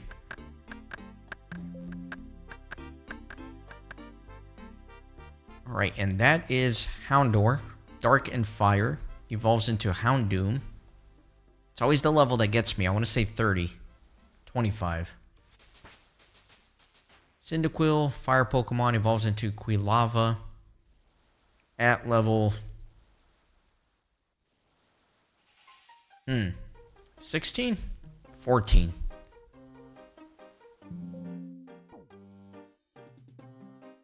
Alright, that's enough of that for now.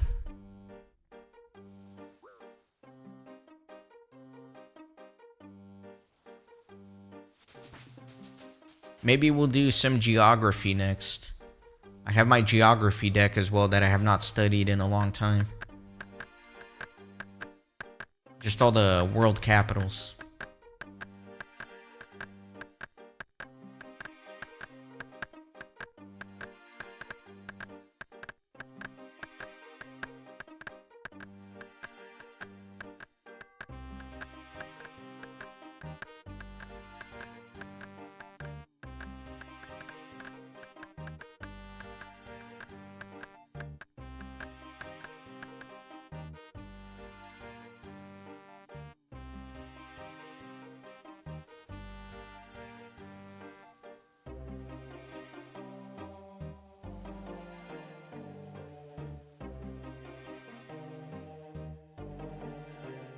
Oh, Cam, I'm super excited to be done with this. Not necessarily because this is like the worst thing in the world.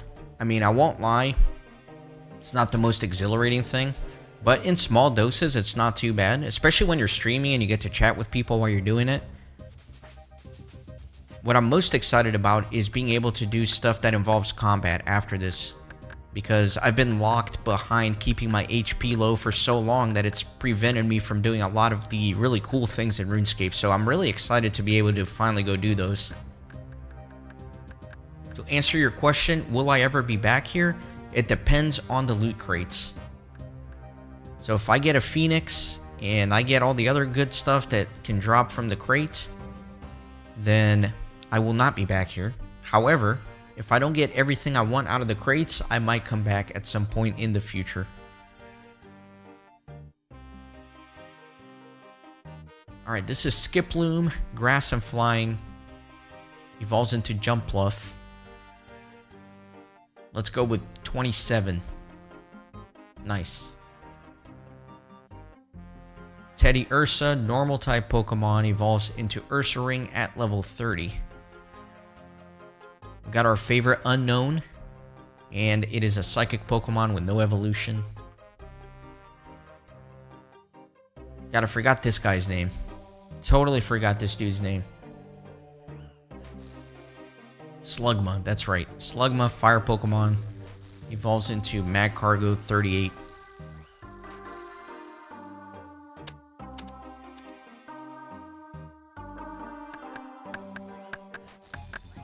This is Sunkern, and it evolves into Sunflora with a Sunstone, and it is a grass Pokemon.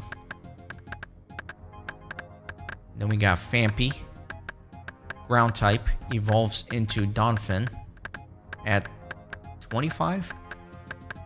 Yes. Then we got Crobat, which is flying and...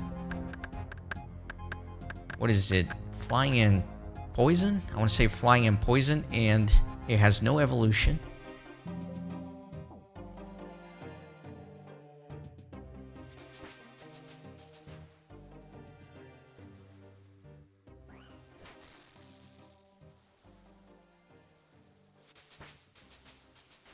Oh yeah, see, I've been able to keep my hardcore status for a long time because I have not been doing the combat stuff. So you're definitely right, there's going to be a lot more anxiety moments after Wintertod.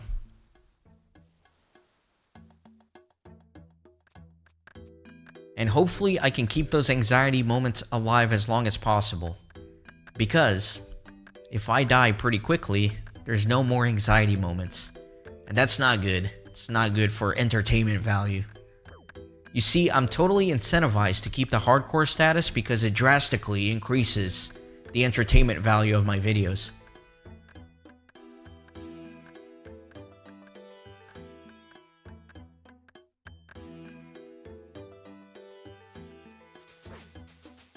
Almost dying on a normal account is not that interesting.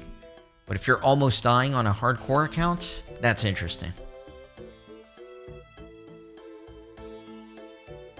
I have a bad feeling, I'm going to be honest with you, because I have had some close calls with really stupid stuff.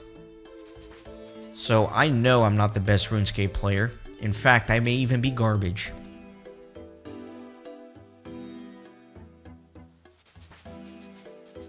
So we'll just have to hope. I'm definitely going to continue to play as safe as I can, though. I'm not going to put myself in risky situations just for anxiety moments. I'm bad enough of a player where those anxiety moments are just going to happen organically anyway.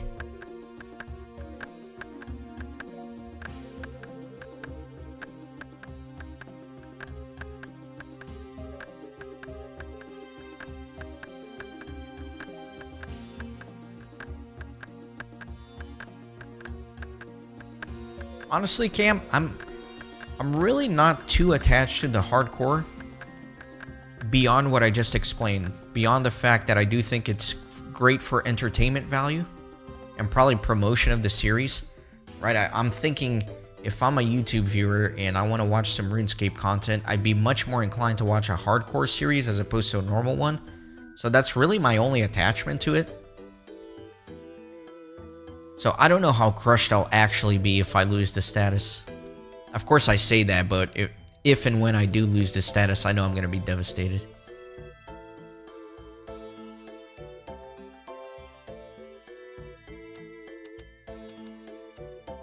Yeah, I definitely research everything beforehand because of the hardcore status. For example, if you watch that Dig Site Quest episode, had I not researched that, it would have been very easy to left-click the potion when trying to give it to the expert.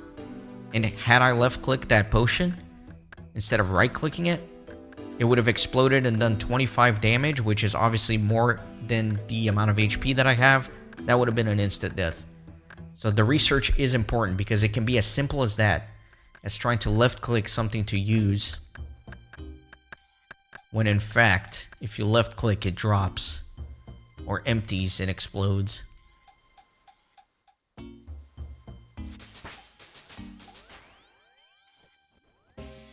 Alright, let me refresh on supplies.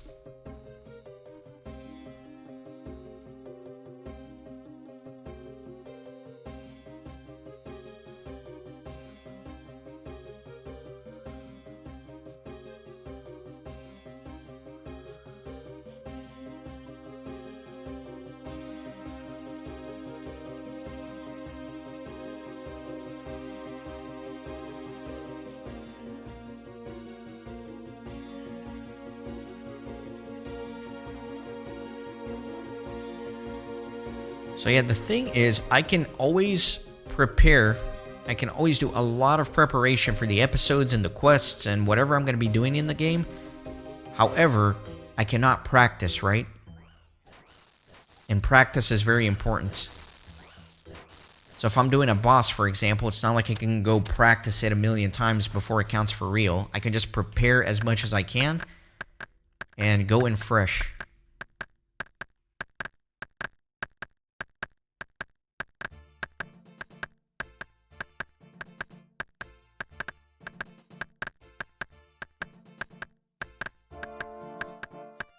Oh, Cam, that's a classic.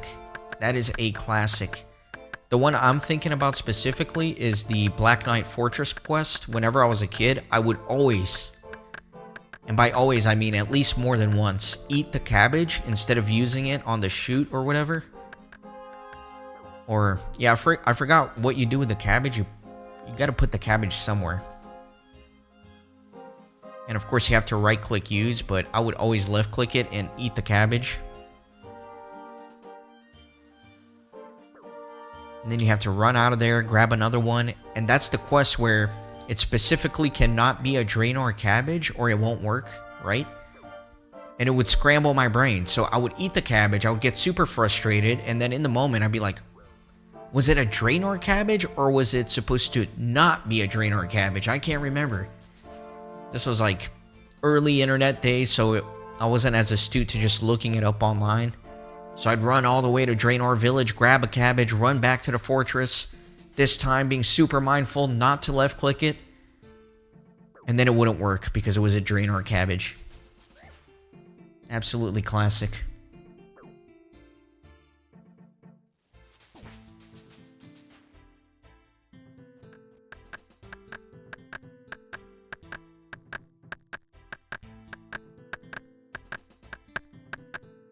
I can imagine it's the same principle for a Recipe for Disaster and what happened to you. Although I don't think I've ever done Recipe for Disaster. I take that back. I did do it on one of my characters, but it was so long ago that I don't remember the first thing about that quest. Oh yeah, Akatsuki. I've looked at the new Hunter rumors. That seems super cool. I'm very excited about that mechanic.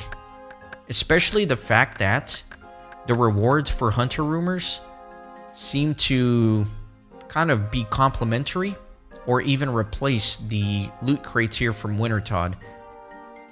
So I like that aspect. Mainly because I don't have to be as stressed out about getting my herb lore and farming really high before opening these loot crates, since I can always get more by doing hunting rumors.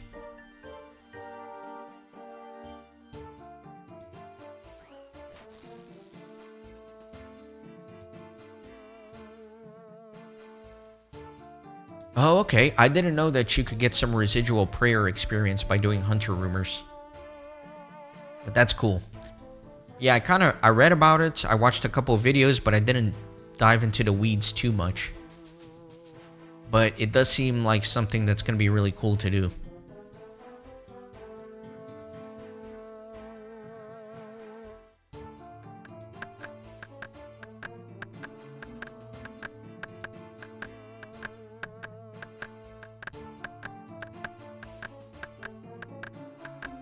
Yeah, you get reasonable construction experience here. It's not too bad.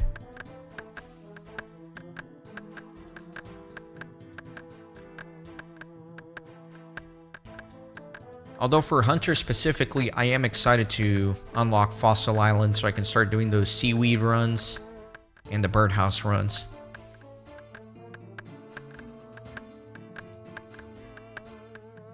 I'll probably focus on just putting birdhouse runs in streams, at least for the early part of hunting. But of course, at some point, I'll be doing hunter rumors. Alright, more flashcards. This is Smoochum. It is Ice and Psychic and evolves into Jinx at Happiness. Or never mind, at level 30. So this is not a baby Pokemon that you need happiness with. Just straight up level 30. Okay, this time I remember. Spinarak, Bug and Poison, evolves into Ariados at level 22. Sentret, Normal type evolves into Ferret at level 15. Houndour, Fire and Dark, evolves into Houndoom at... what's the level? 25. Nice. Cyndaquil evolves into Quilava at level 14. It's a fire Pokemon, of course. No, I missed the... I hate missing the little initial fire. I get kind of caught up in my flashcards here.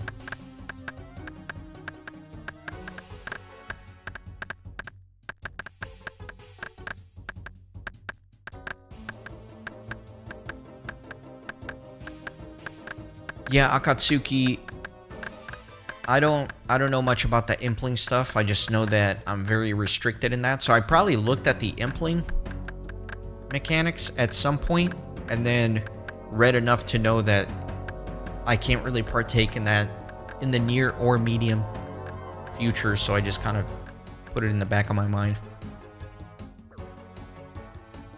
Which is a shame, right? Because it seems like you can get a lot of good stuff from catching implings, which I will not be able to partake in.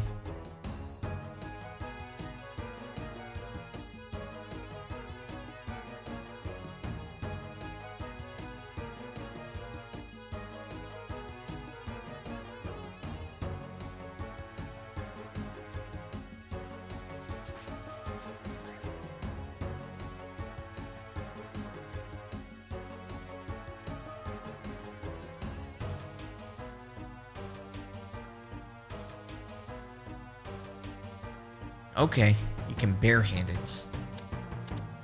But yeah, I guess like you said, it's just gonna take a lot of grinding before I get to that point. Which I guess with the rumors, their grind is not gonna be as bad. Because beyond giving good experience and good rewards, it just seems like a fun thing to do, right? Relatively speaking anyway.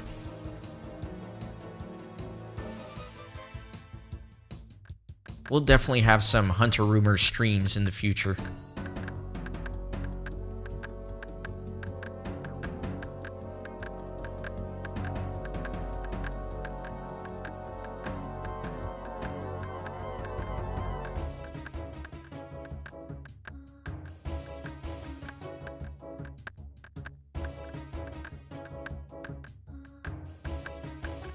I wonder if I should go check on my farms and do a farm run. I kind of don't feel like it. I kind of feel like just hanging out here. My crops should definitely be done though.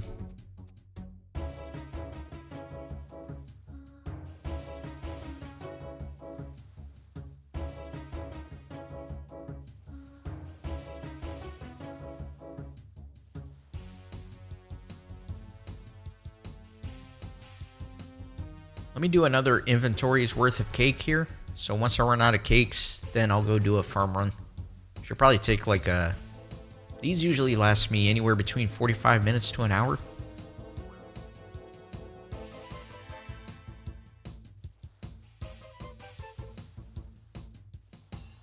Is there any disadvantage to barehanding the implings as opposed to using a jar? Besides, of course, the level requirement? Or is it essentially the same? Is there like a decreased catch rate or something that I don't know about? Hope my question makes sense.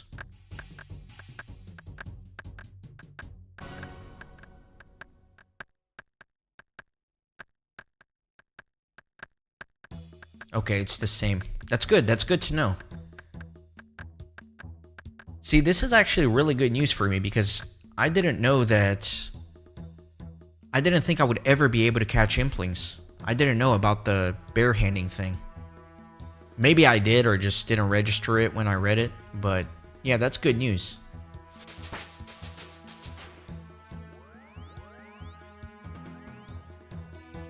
Alright, this is Wooper, water and fighting...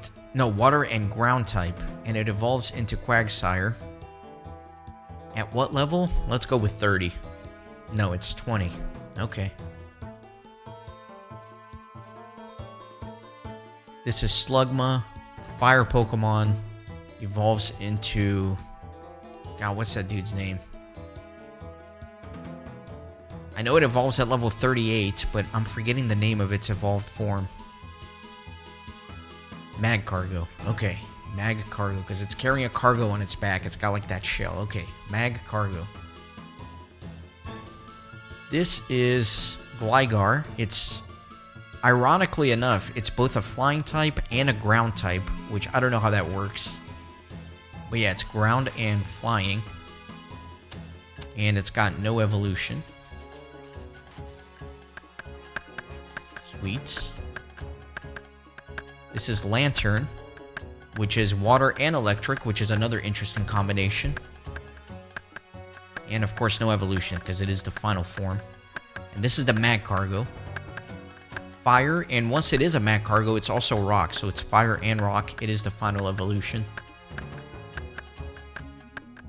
Alright, let me put this away and focus on the game. Yeah, we can get, what, like 5 flashcards done in between rounds?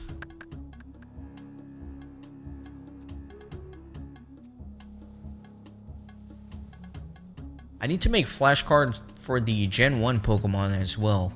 I know them very well, and I know all the evolutions, of course, but I can't say I know all of the types, so I need to make sure I learn the types for all of the Gen 1 Pokemon as well.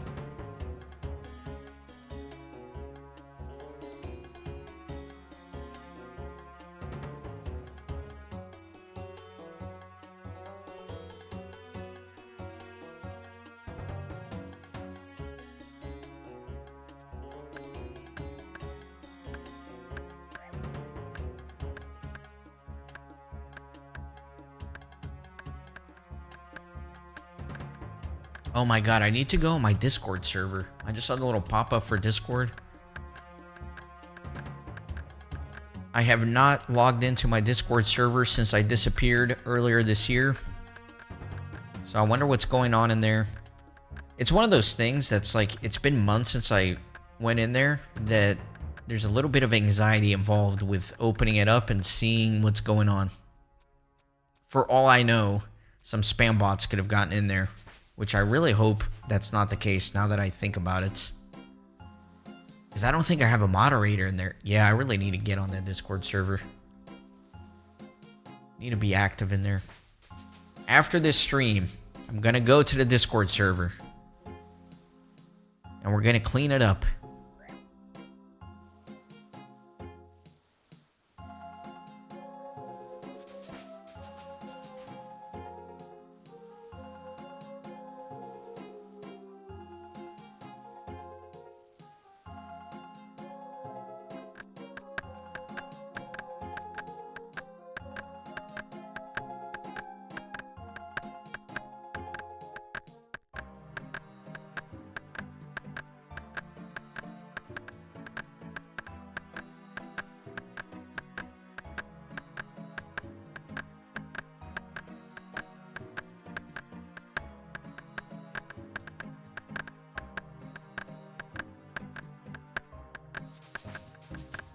Okay, good to know, Dration.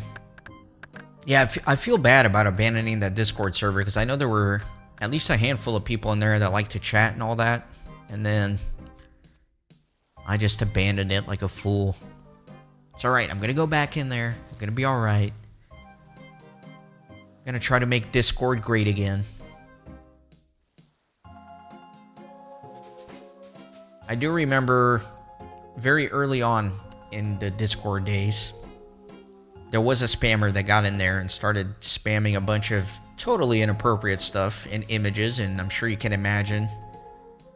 So of course, it does kind of worry me when I think about it, that somebody could have gotten in there and nobody had the power to ban.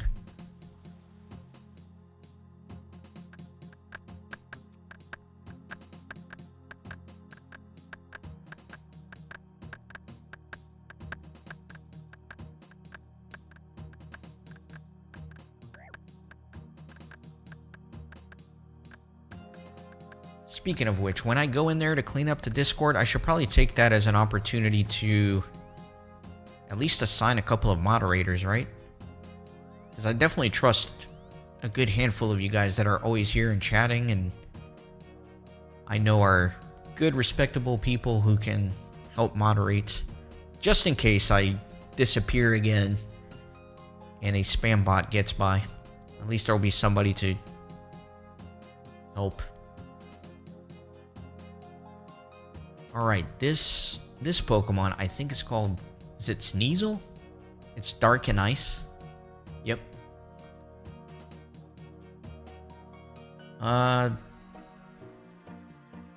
I know it's a water and rock Pokemon, but the name is escaping me. It's something with a C. Corsola. Alright, Corsola, water and rock. Let me light my fire here.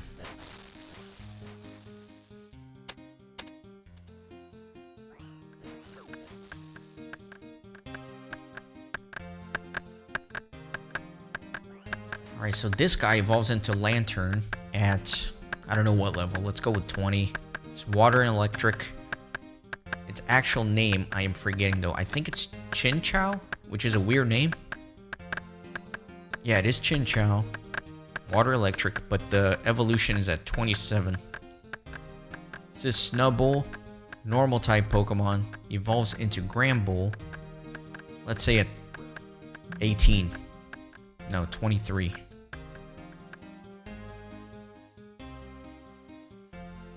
This is good old Espeon. It is a Psychic type Pokemon, Psychic evolution of Eevee, and it evolves at max friendship if it evolves in the nighttime, or if you have a Moon Shard in your inventory. Oh, wait, I got that completely backwards. It's the daytime one with the Sun Shard. I was thinking of Umbreon. Anyway, enough flashcards.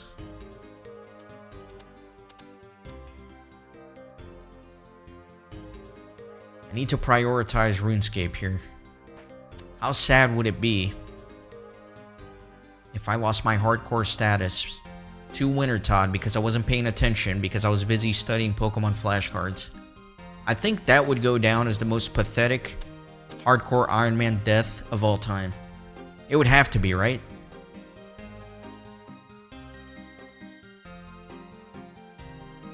If there's an award for that, I would definitely take it.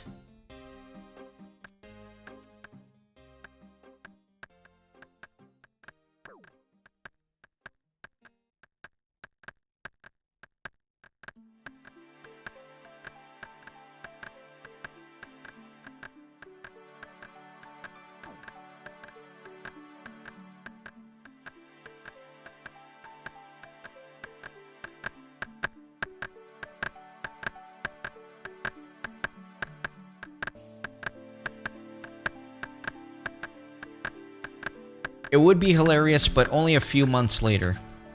For the first few months, it would be tragic, and I would be very salty. But maybe months down the line, I would appreciate the humor in it. Come on, someone heal this guy. Nobody has the patience to wait.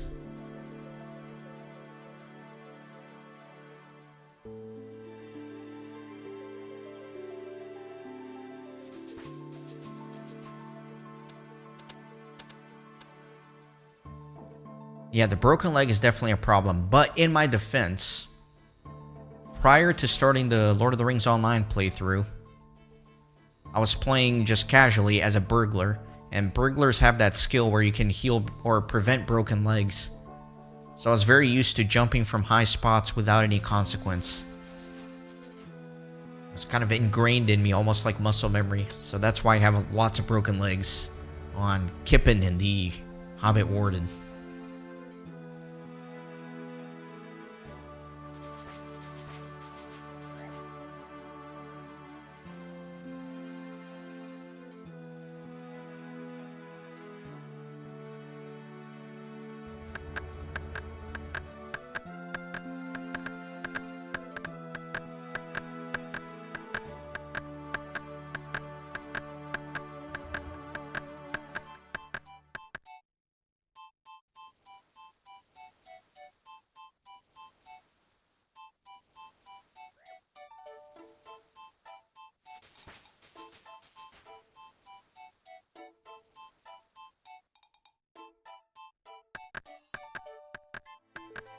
Yeah, that's enough for this round.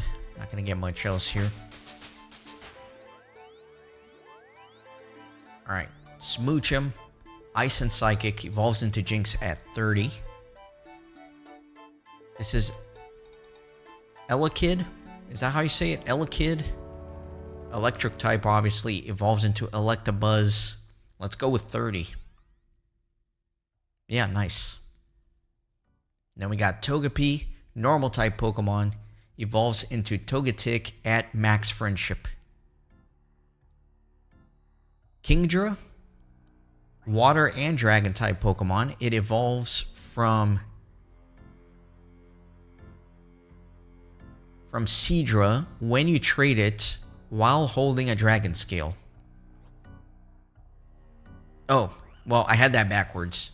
I had this correct. Yeah, so Seadra, when it's holding a dragon scale, it evolves into this.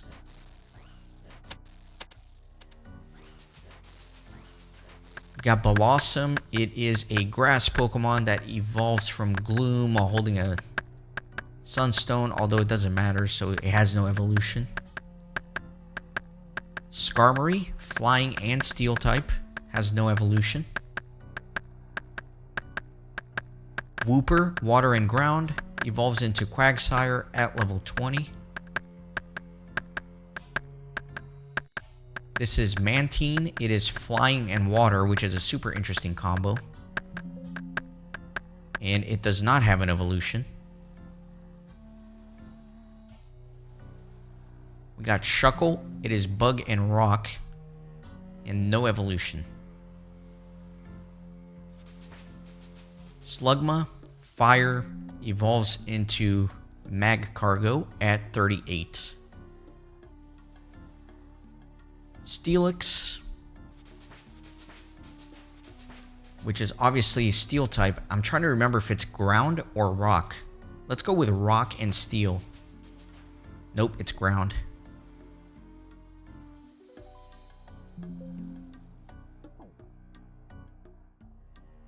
Focus on RuneScape here a little bit. So this is the Umbreon, which evolves from Eevee at max friendship if it evolves at nighttime or if you have a Moon Shard in your inventory, and obviously it's a dark type Pokemon. Then we got Slowking, which is water and... Is it just water or is it water and psychic? Let's go with water and psychic. It evolves from Slowbro while holding a King's Rock.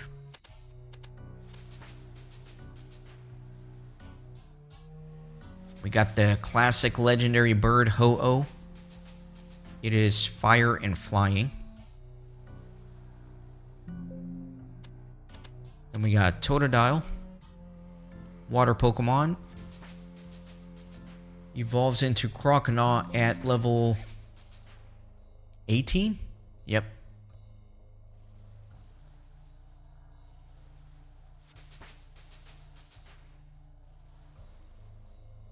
Chinchou, water electric, evolves into Lantern at... I forgot the level. I want to say 27. Nice. Water and rock Pokemon. I forgot the name again. It's with a C. Corsola. Espeon, psychic Pokemon, evolves from Eevee in the daytime. Snubbull evolves into Granbull at 23, normal type Pokemon. Steelix, ground and steel.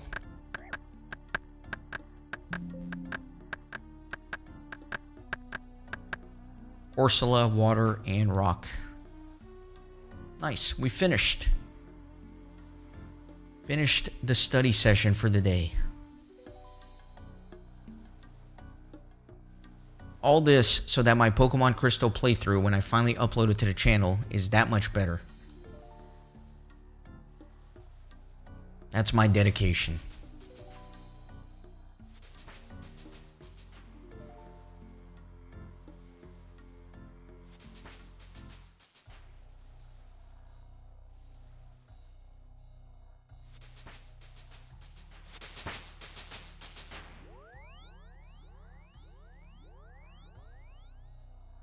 We can study some geography now, though. So El Salvador, capital is San Salvador. Greece is Athens, of course. Cambodia is Phnom Penh. Yep. Samoa. God, I don't know the capital of Samoa. I do not remember this at all. Apia. Togo. Is it Praia? No, Lomé. Marshall Islands is Majuro. Palau. Man, all these Pacific Islands. I don't know the capital of the Pacific Islands. It's tricky. I don't know the capital of Palau. Narrowmud. Okay. Tanzania is Dar es Salaam. No, that's not the capital. That's just a city in Tanzania. Capital is Dodoma. Solomon Islands, Honiara. Yeah, I'm getting too many Pacific Islands on here. That's too tricky for me. Grenada. I want to say it's St. George. Yep. Benin is... It's like a Portuguese word, I want to say. I don't know what it is. Porto Novo. Yeah, which means new port in Portuguese. Thailand, Bangkok, Panama. It's Panama City, right? Yeah. Somalia, Mogadishu. Ivory Coast is... God, if I see it, I'd recognize it. Yamoussoukro. Switzerland is Bern. St. Vincent and the Grenadines. I don't remember. Kingstown. Yeah, they're throwing way too many Pacific Islands at me at once. Those are like the hardest ones.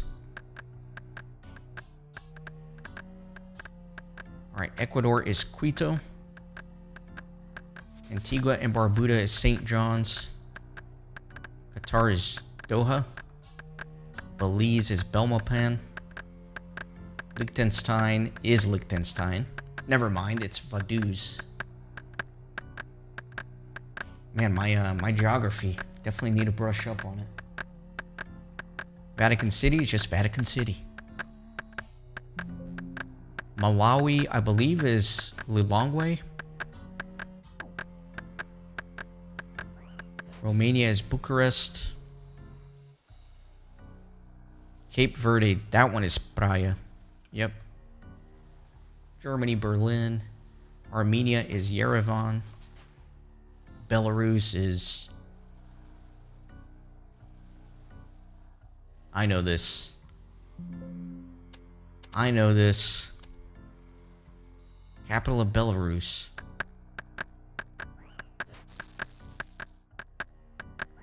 Minsk. Yeah. Don't know why that took me a while. Canada is Ottawa.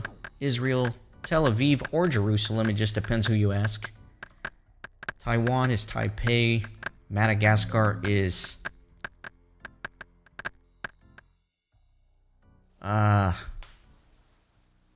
Antananarivo? Antananarivo. Okay.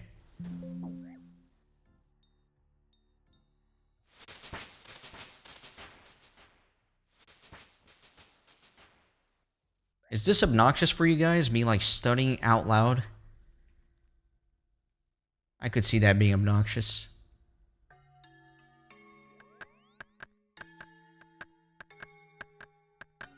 Nobody's gonna heal this guy?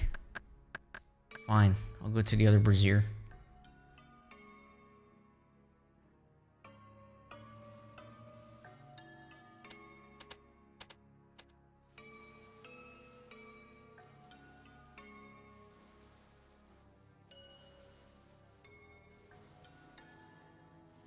Nauru, another Pacific island. I don't know.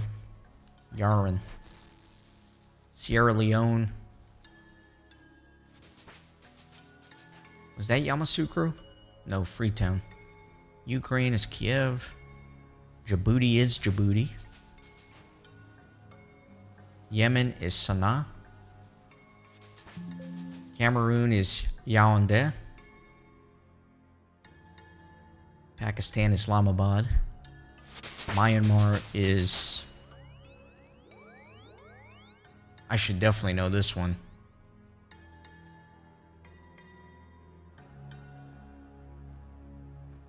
Why am I struggling with this one?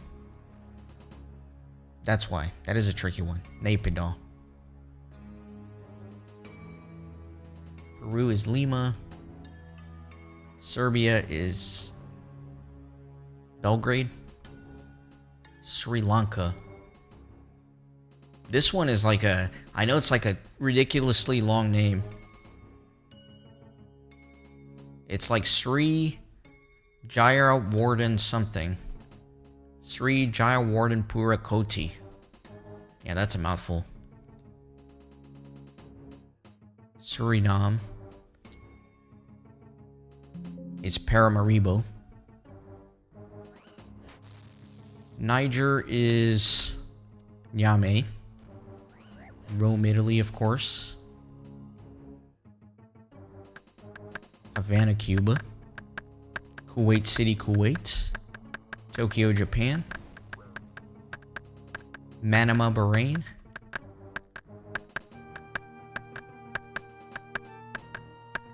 Capital of Guinea. I want to say it's Conakry? Yep. East Timor. It's a very short capital. I forgot the name of it. But it's just a few letters long, I want to say. Dili. Comoros. I know they speak Portuguese there. Moroni. Bolivia is... I should definitely know this one. I'll definitely recognize it. Sucre. Guyana.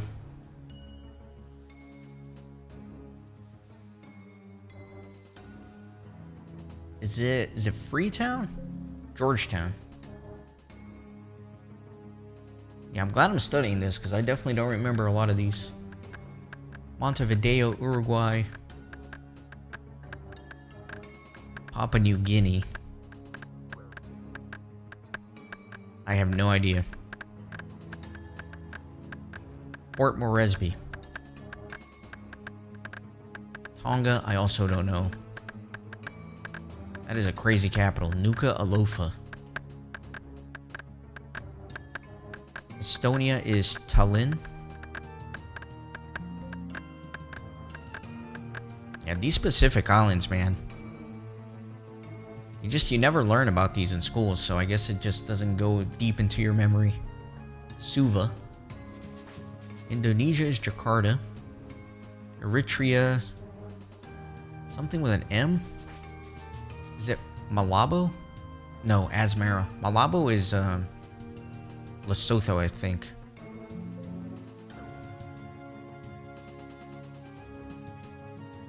Republic of Congo. Don't remember. Brazzaville.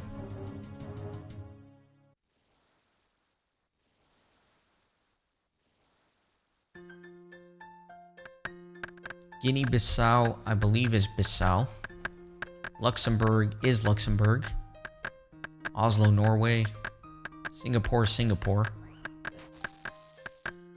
Croatia. It's not Zagreb, is it?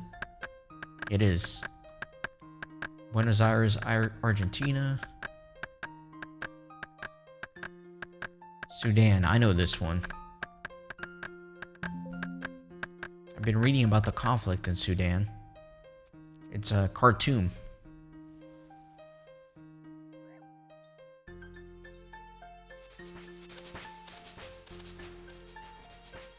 United States, of course, Washington, D.C.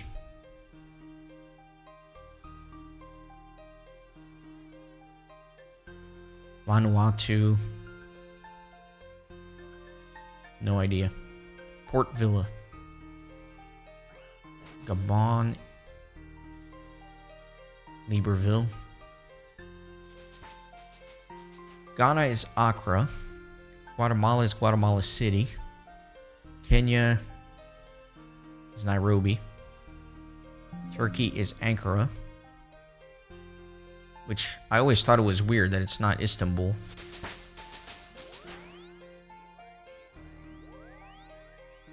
Kazakhstan is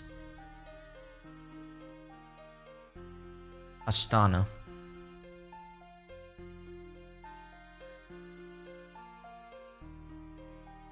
I don't remember Slovakia.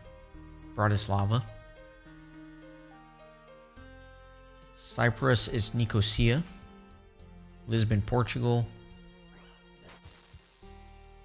Equatorial Guinea. Malabo. Cairo, Egypt. St. Kitts and Nevis, I think, is Basseterre. Kabul, Afghanistan. Maputo, Mozambique. And I think I'm burned out on this for today. I don't want to get through these Pacific Islands again. I think I'm good on that. Let's focus on RuneScape.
Hey, no problem, Cam. You are not obliged to be a participant in the stream, you know? This is for your entertainment. You can come in, hang out for as long as you want, pop in, pop out. It's no pressure.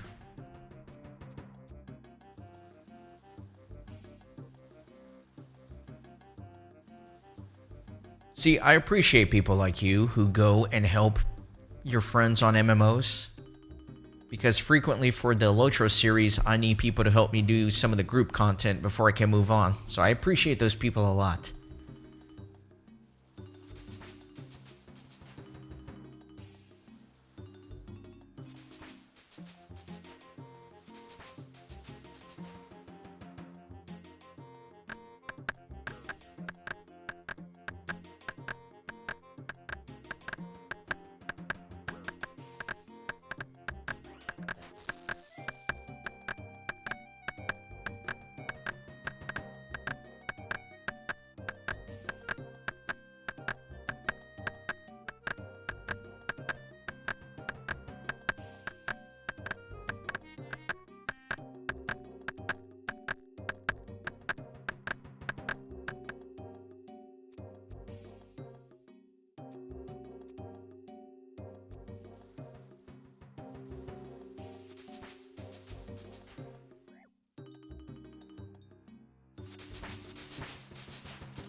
See, I don't know now because I did not intend to get to 99 fire making today, but I feel like I'm so close that I might as well.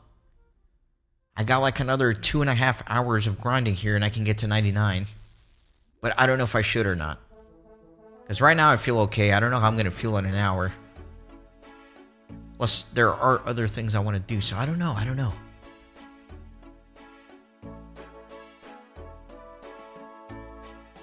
Maybe I'll stop and maybe stream again later today. Yeah, because 2.5 hours to get to 99 fire making, that's not bad at all. We're almost there. Almost there.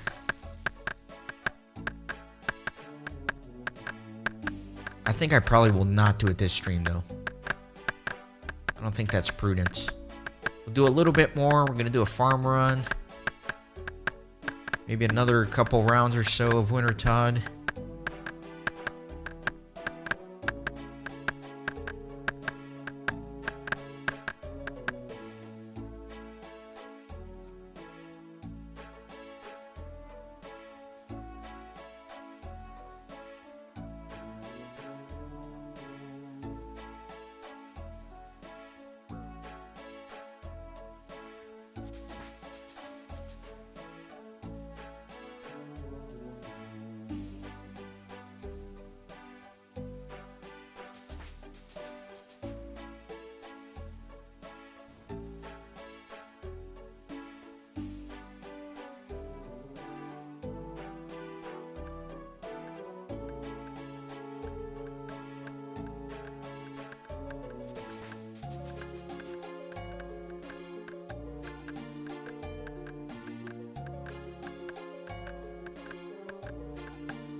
Alright, I think I'm gonna go do a farm run here.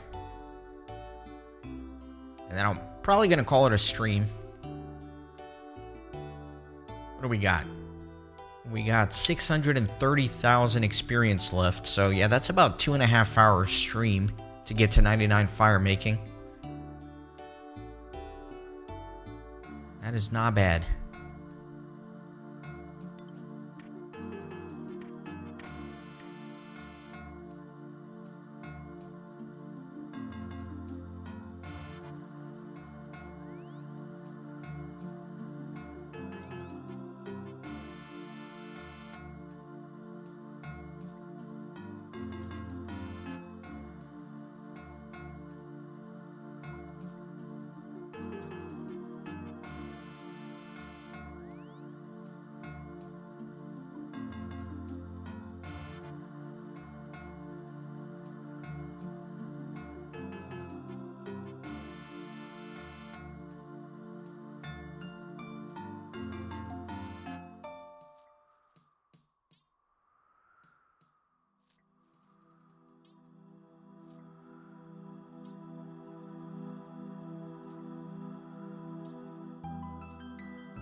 Let me see what I can plant here. I'm out of sweet corn. I don't have any strawberry. It's kind of annoying. Spent all this time farming and I don't get decent seeds. Alright, so yeah, I can only go up to strawberry still. It's a big jump between strawberry and watermelon. So let me see what I can do.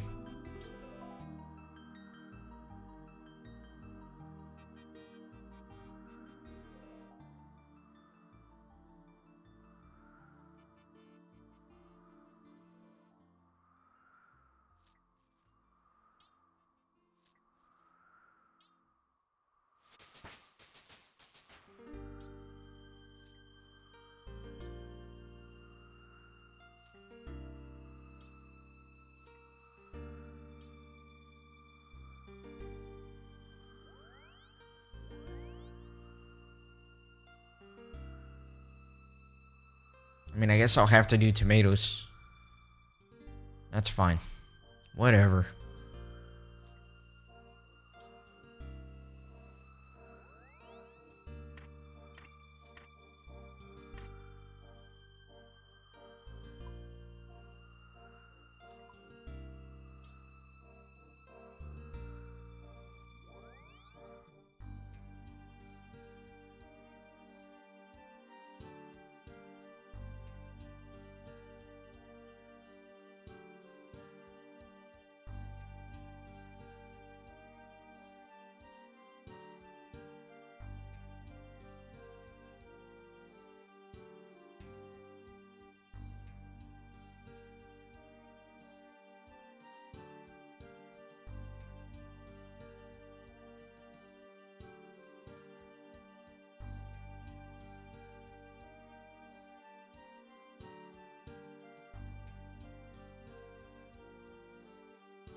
Wow, that's crazy. That was 8 herbs from that. I've never seen that many.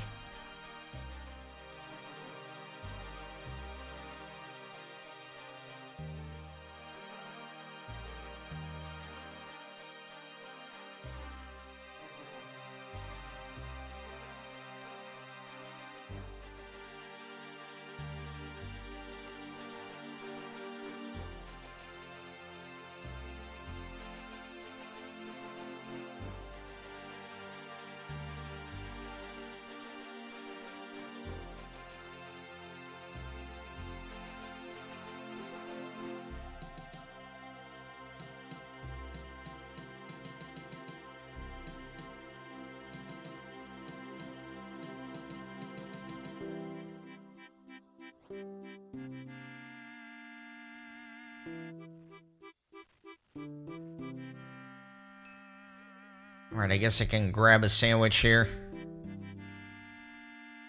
Let me get rid of the sweet corn first.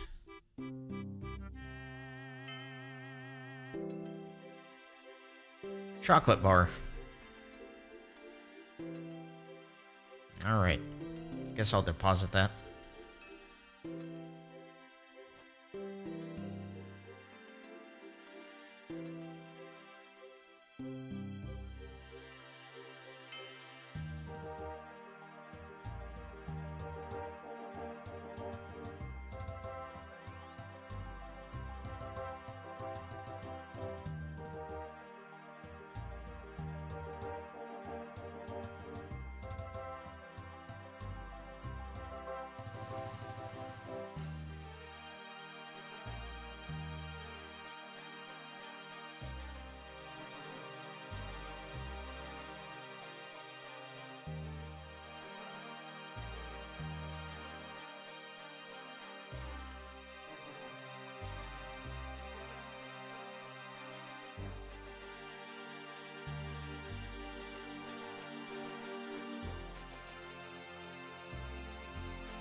All right, my friends, I think that's going to do it for this stream.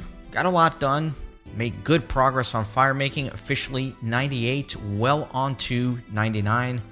A couple farm runs in here, so I think I've come to the point where I can say the next stream is the one. The next stream, I will get 99 fire making. I think I'm about 2.5 hours of winter tot away from it, so that's very reasonable, very manageable. It's going to be exciting. I may record an actual episode of RuneScape before the stream. I don't know if there's anything I can do, but I think that's what I'll be working on. We'll see. We'll see. There's a lot going on with the channel in terms of things I'm working on, so probably whatever. I'm not going to promise anything. Point is, next stream will be 99 fire making. Cam, take care as well. Thank you for stopping by. Do appreciate it. I hope you have a great rest of your weekend, and take care.